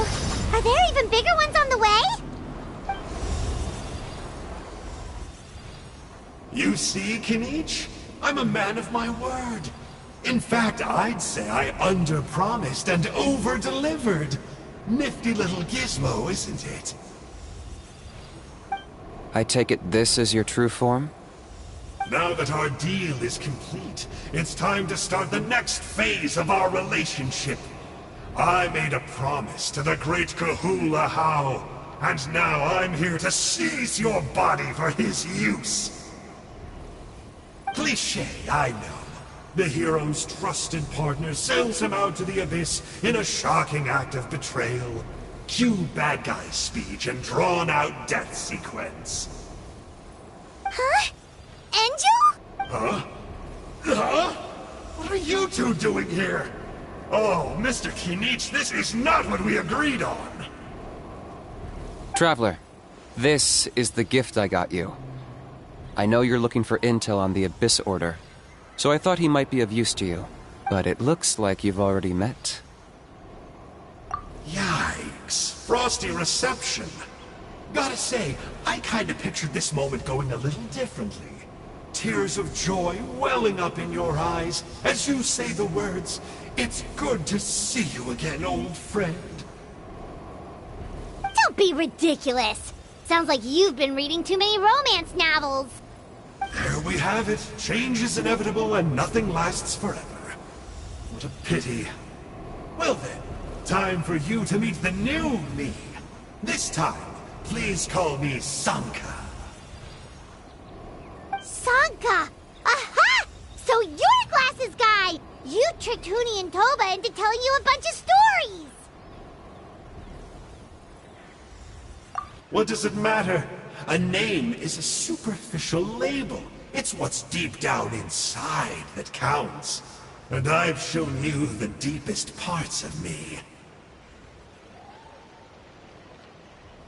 That would explain a lot. Why else would you show up here and start acting like a wise guy? You looking for a fight? I'll pass. I do rather like you, as I've said before. But my one quibble is that you really don't know your own strength. Wait. Of course! You're the one behind all the recent Abyss activity! Let Paimon guess! You've been provoking the Mountain King too! Haven't I told you before? I'm not part of the inner circle who do our Highness's bidding. My interests are far more low stakes. I spend my time digging for truth in ancient doodads and books. You really think a benchwarmer like me is capable of more than that? I investigated him. He's not connected to the recent events. Just happens to be in the area. So, I struck a deal with him. He helps me summon a rift. I allow him to do some historical research. But that's all over. And now Kinich wants to hand me over to you. Well, I was hoping this would be an opportune moment to whisk away his body. That would have given me some more time to study the great Kahula How. But now I've run into you, which is just my luck. Or maybe I've incited the wrath of the Turnfire, and this is the price I have to pay. But I don't understand. What did I do wrong?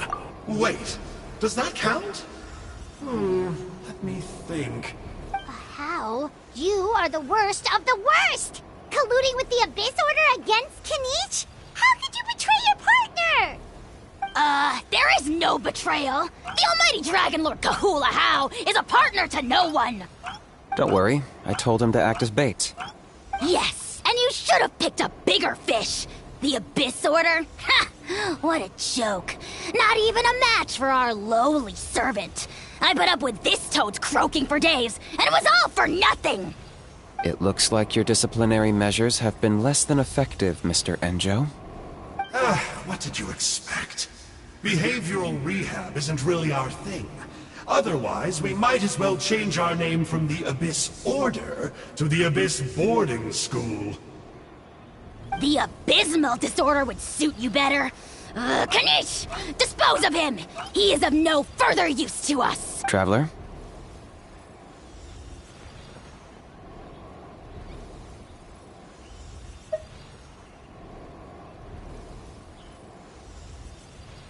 You see, this is why I like you. Still, you shouldn't underestimate me just because I'm a lowly clerk. I could never beat you in a straight-up fight, but when it comes to running away, I won't lose to anyone. Do me a favor and remember how fast I disappear. Maybe then you'll show me a little respect next time. Darn! He got away again! Couldn't you have stopped him? It's alright. He's not worth our time and energy. Besides, it seems like he's in debt to a lot of people. I'm sure they'll keep him busy. If you say so. Still, Paimon's kinda surprised that you actually struck a deal with someone from the Abyss Order. To borrow that guy's words, names are superficial labels. Whether you call it the Abyss Order or anything else, it's a broad generalization at best. Think of it like apples that have fallen from a tree. If you tasted each one, you'd find that they're all at different stages of ripening. Even the unripe fruit blown off its branch before it's fully grown can still be brewed into a fine wine. Everything has its use. Huh. Well, in that specific sense, maybe Enjo's not such a bad apple. Not rotten to the core, at least. Of course!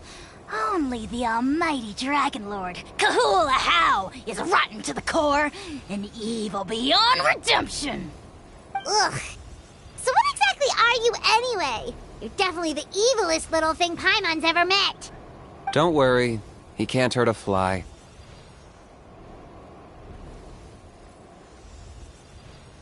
You could say that. Paimon heard that those kinds of contracts might come with a terrible cost attached. Is that true? Such as a How watching me like a ravenous vulture? Vulture? Vulture? We are the Dragon Supreme, sovereign ruler of the Nation of Flame. Let's pick this up another time. It's getting kinda late. You should go back and get some rest. Big day ahead. Tomorrow's Turnfire night. Time to light the sacred flame and burn away the filth for a legendary 500-year-old warrior. Oh yeah. Hearing you lay it out like that is making Paimon a little nervous. And it all comes down to tomorrow night. We have to make sure we solve this problem once and for all. Then it can't hurt to say this one more time. Good luck to us both. See you tomorrow.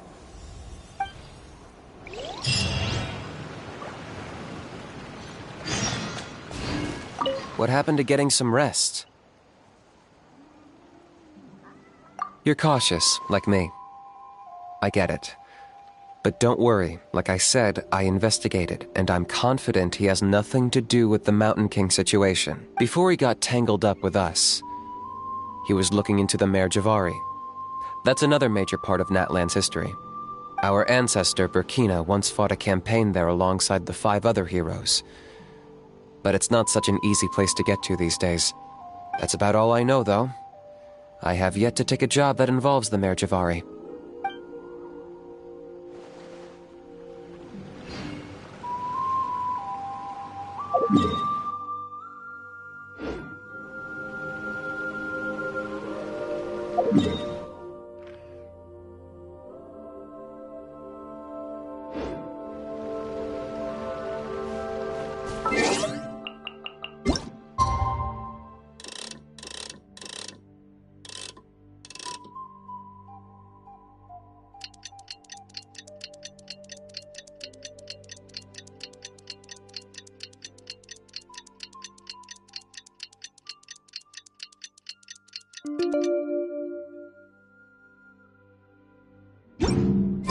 Something you wish to report?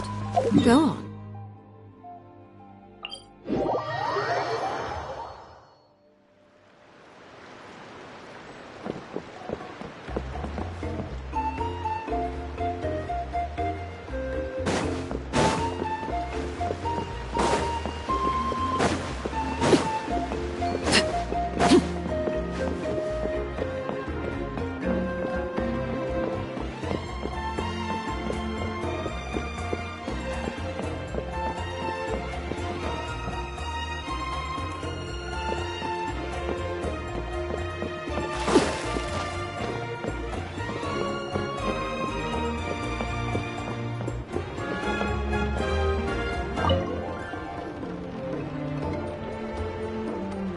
Ah, at long last, you're back.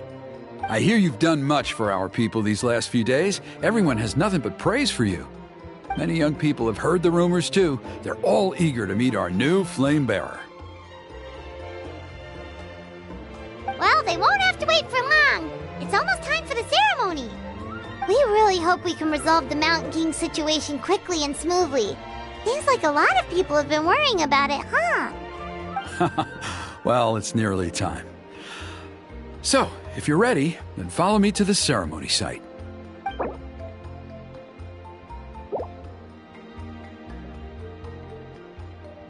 Off we go!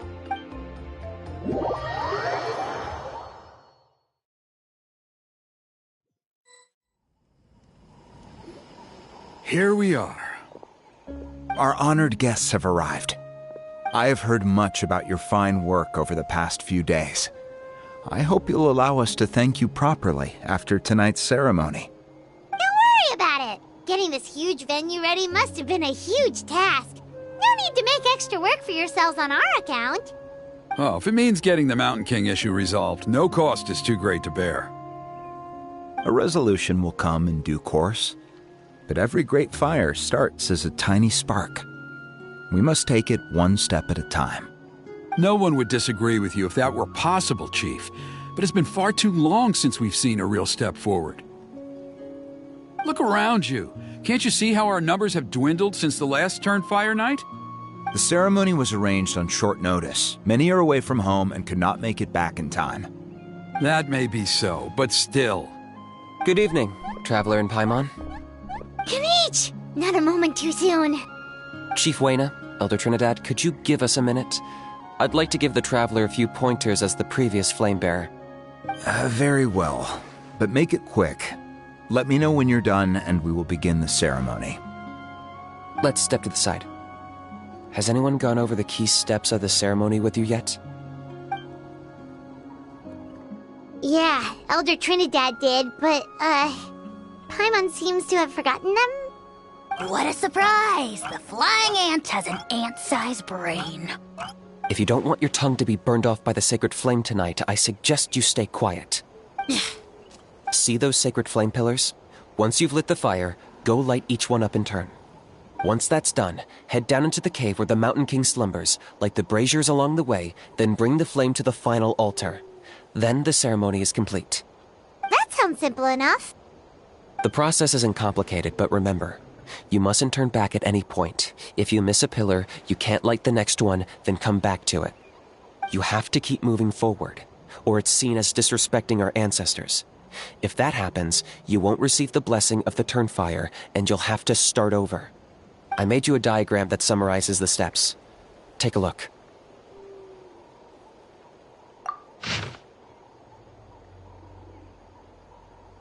So that's our part. What about you? I'll be with you the whole way, and once you've lit the altar, I'll start summoning the rift. You can leave that side of things to me. Just focus on your part. Okay. We'll try to remember all that and get it right the first time. Ready when you are. But I think I saw Huni and the others just now. Maybe you should say hi before you start. Might make you less nervous. Just tell the chief when you're ready.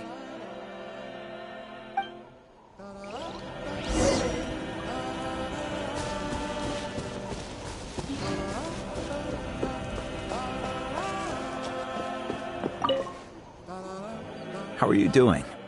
Is all in order? I'm counting on you. Don't forget what we talked about. By past fuel and present flame, life marches ever on. My brothers and sisters, the time has come to light the fire once again, and let the Turnfire night shine bright in Hoytzitlan.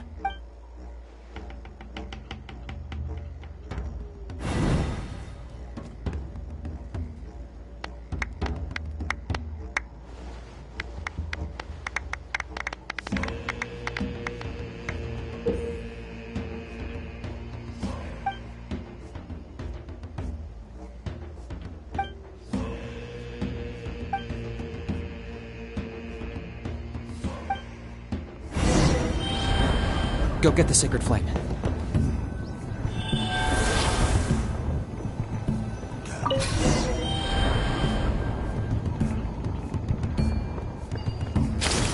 Nicely done. Off to a good start. Great stuff.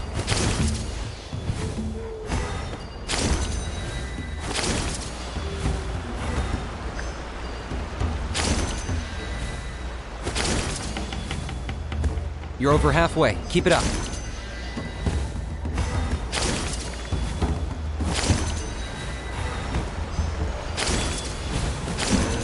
Impressive. Just one more to go. Come on, one last push. The final sacred flame pillar is up ahead.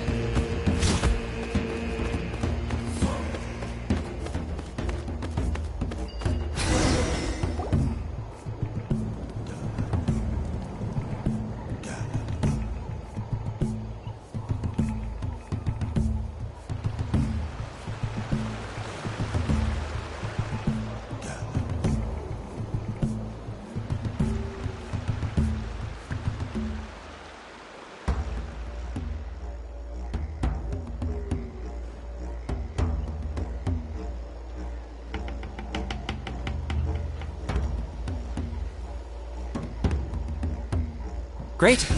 All the pillars are alight. Next, it's down into the canyon and head for the Mountain King's cave.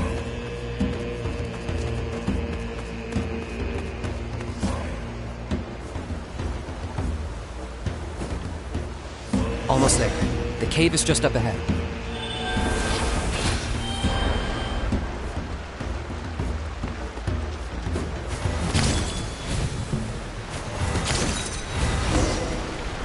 The Abyss presence is growing strong. We should deal with the contamination first.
There's the altar of the sacred flame. Remember, light up the torches around it first.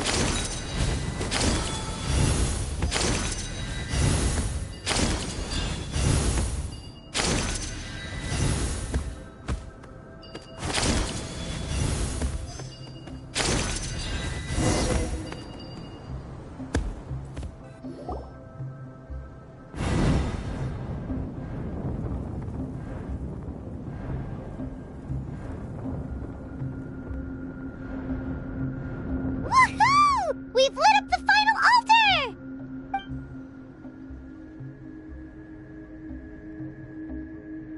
That's the Mountain King up ahead, right? That's him. Kangamato, king of the Yumkasaurs from 500 years ago. He's very powerful. Paimon can tell. He is huge. Let's tread carefully. We don't want to wake him up. You've made it at last. You did even better than I expected. Traveler, now comes the final and most important step of the ceremony. Please use the power of the sacred flame to cleanse the Mountain King of abyssal filth. There's no need this time.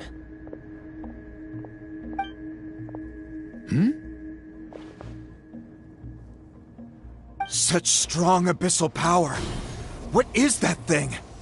Kinich, what is the meaning of this?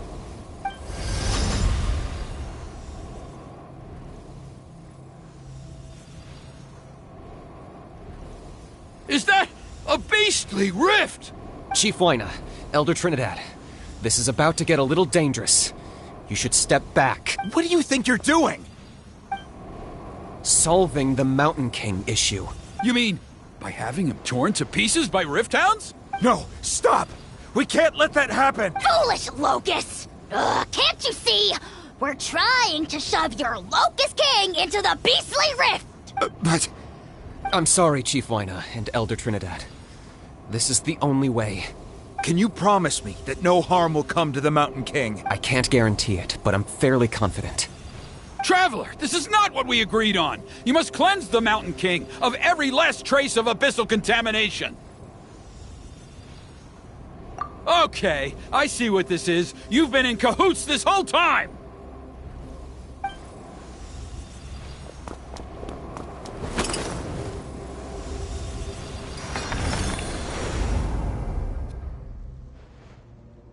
Ugh, you imbecile! What have you done? Oh no! The device is destroyed! You forced my hand. I had no choice. Elder Trinidad! What are you doing?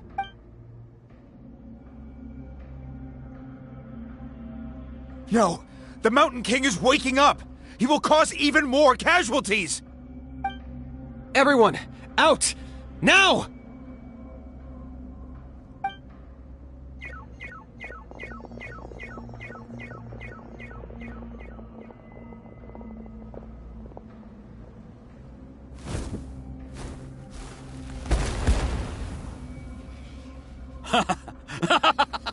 Oh, it seems there is only one way to awaken you all from your willful blindness.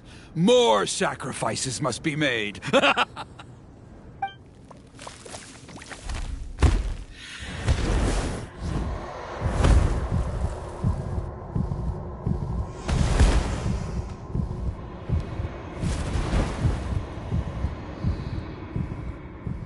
Take me, O Mountain King! Take me as your next sacrifice!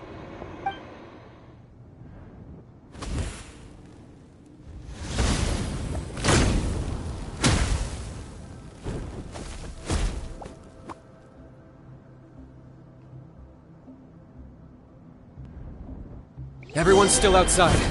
We have to keep the Mountain King here. Give me a hand. Quietly now. Locked up.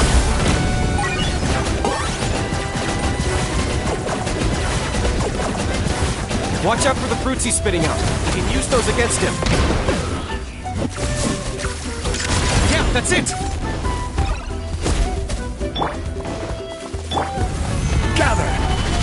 Things are about to get dicey. I will have order. Everybody stand back!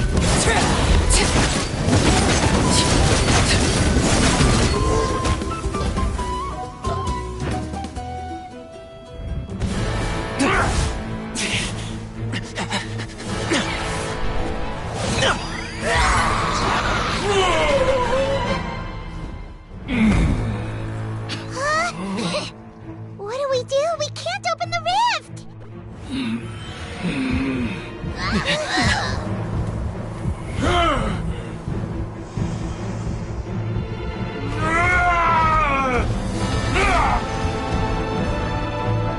Kill me!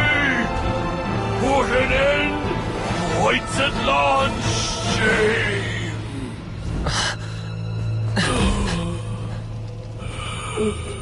By past fuel and present flame, life marches ever on. Oh, Burkina, I must atone.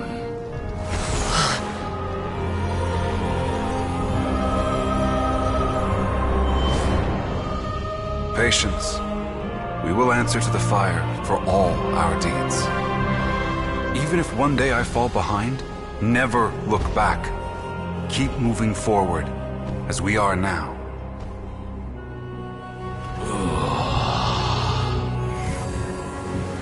Live with your guilt and shame. This is the price to pay.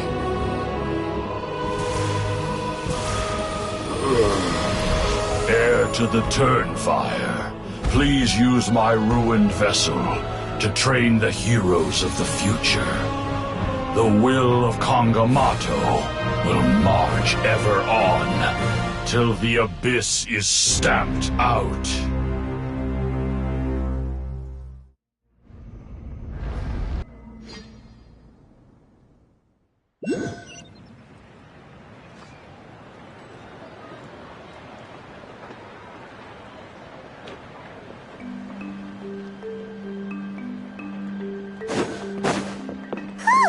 Pretty eventful day yesterday, huh? Traveler, you've come at just the right time. I have some good news for you. Trinidad's condition is stabilized.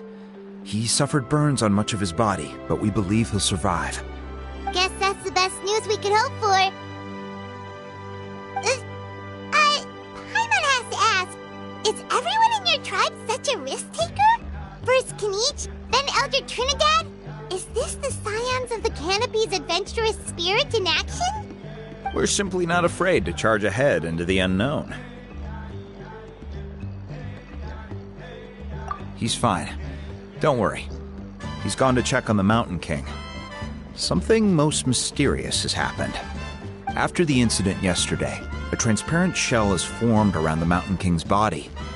We don't understand the mechanism behind it, but the shell appears to insulate him against the influence of abyssal power. It is somewhat akin to a scab, in that it stops the abyssal energy within him from bleeding out, while also preventing further abyssal energy from seeping in and infecting him. We've never seen anything like it. The tribe's most senior elders believe it was caused when he was burned by the sacred flame, similar to the way burned wood becomes charcoal. I think their theory makes sense. After all, we've never thrown the Mountain King directly into the sacred flame before. Wow. So it's made a barrier against abyssal energy? That's a good thing, right? It's practically a miracle from what we've seen of it so far. It means that the Mountain King's level of abyssal energy is now stable. No longer will we need to perform an annual cleansing ceremony. Wow. That's amazing! I know what you're thinking. The young people in the tribe are already speculating that yesterday's ceremony was a Turnfire night like none other in our history. Because you and Kinich, you summoned the very flame that appears in our ancient legends. A great transparent ball of fire. And that fire is what saved the Mountain King. Whoa! So that was the real Turnfire? I may be the chief of this tribe, but I've only ever known the Turnfire as a concept in our legends. I cannot answer that question. If anyone can answer it, I suspect it would be the bearer of the Malipo name. He is in the Mountain King's cave as we speak. Ah, so Kinich then. Why don't we go see how he's doing?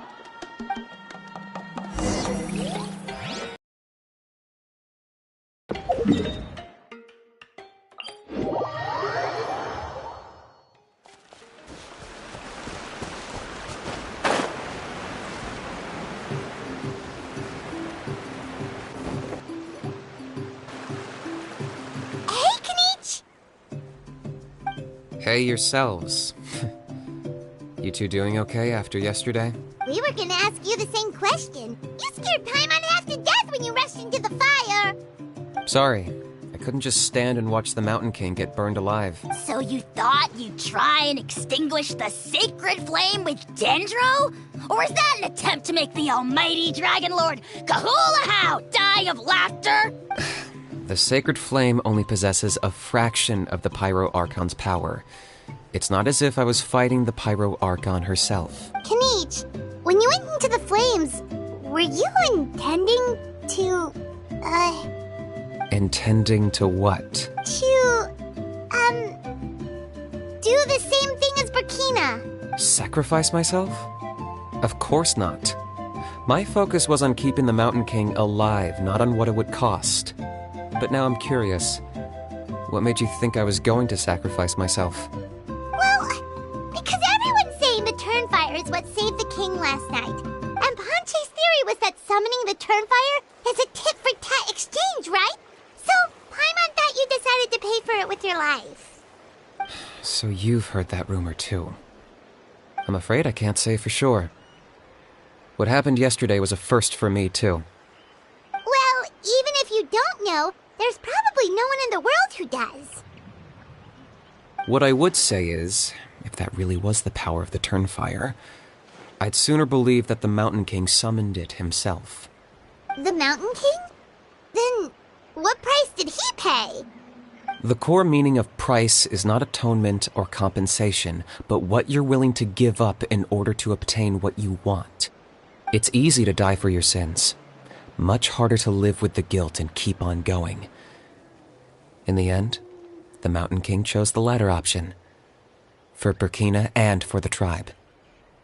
That's the price he paid. Alright, so how is the Mountain King doing now? Health-wise, there's nothing to worry about. He'll enter a fighting stance whenever we set foot in his territory.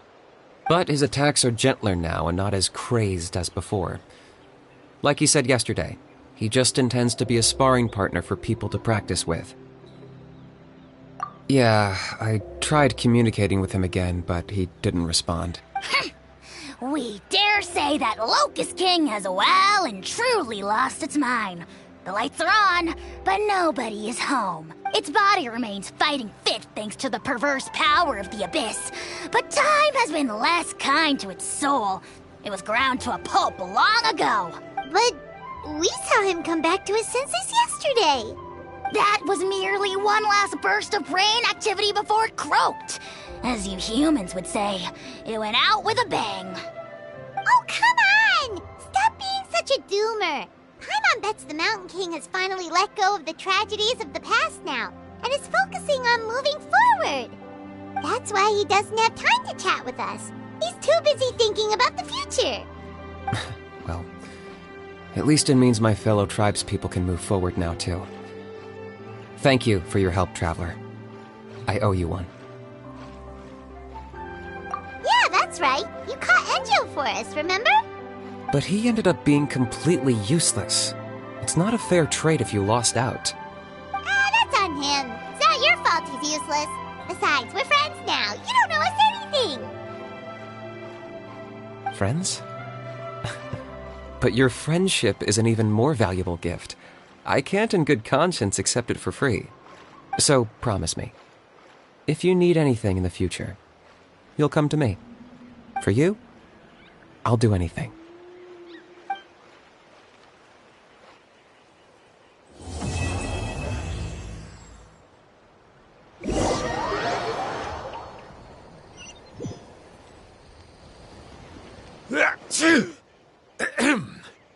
So, in the end, only poor little Huni got the sad ending? Yeah, everyone's everybody except me. First Nana, then my dad.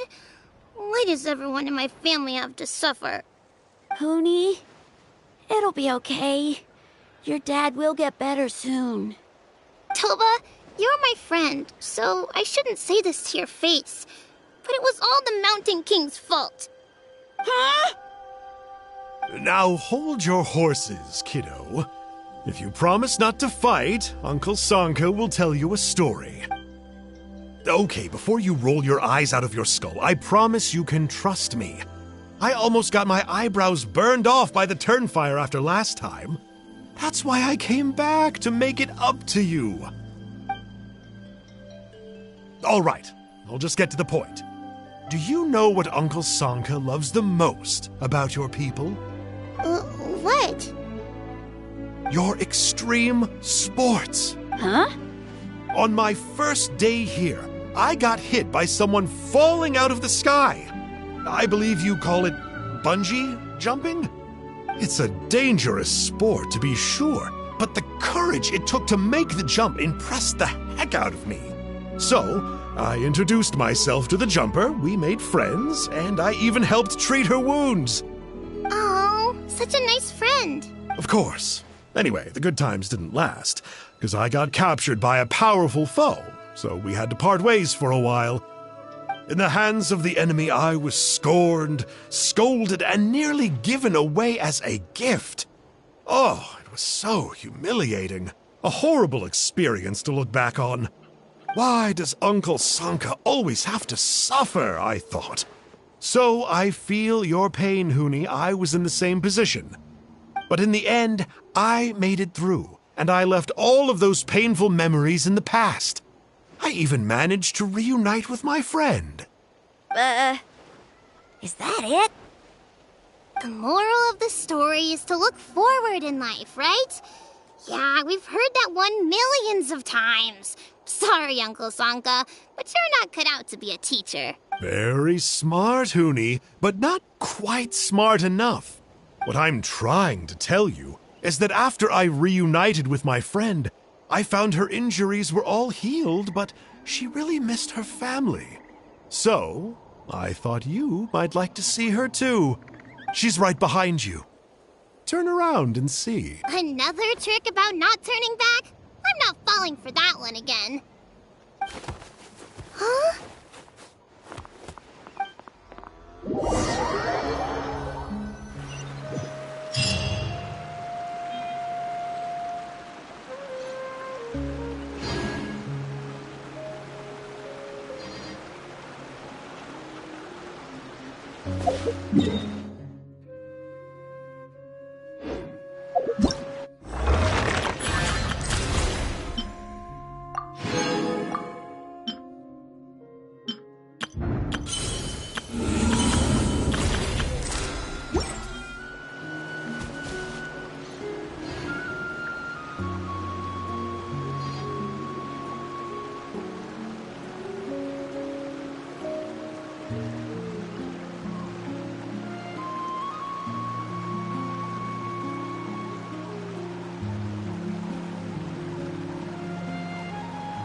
Staring into my eyes is ill-advised. I can't promise you'll like what you see.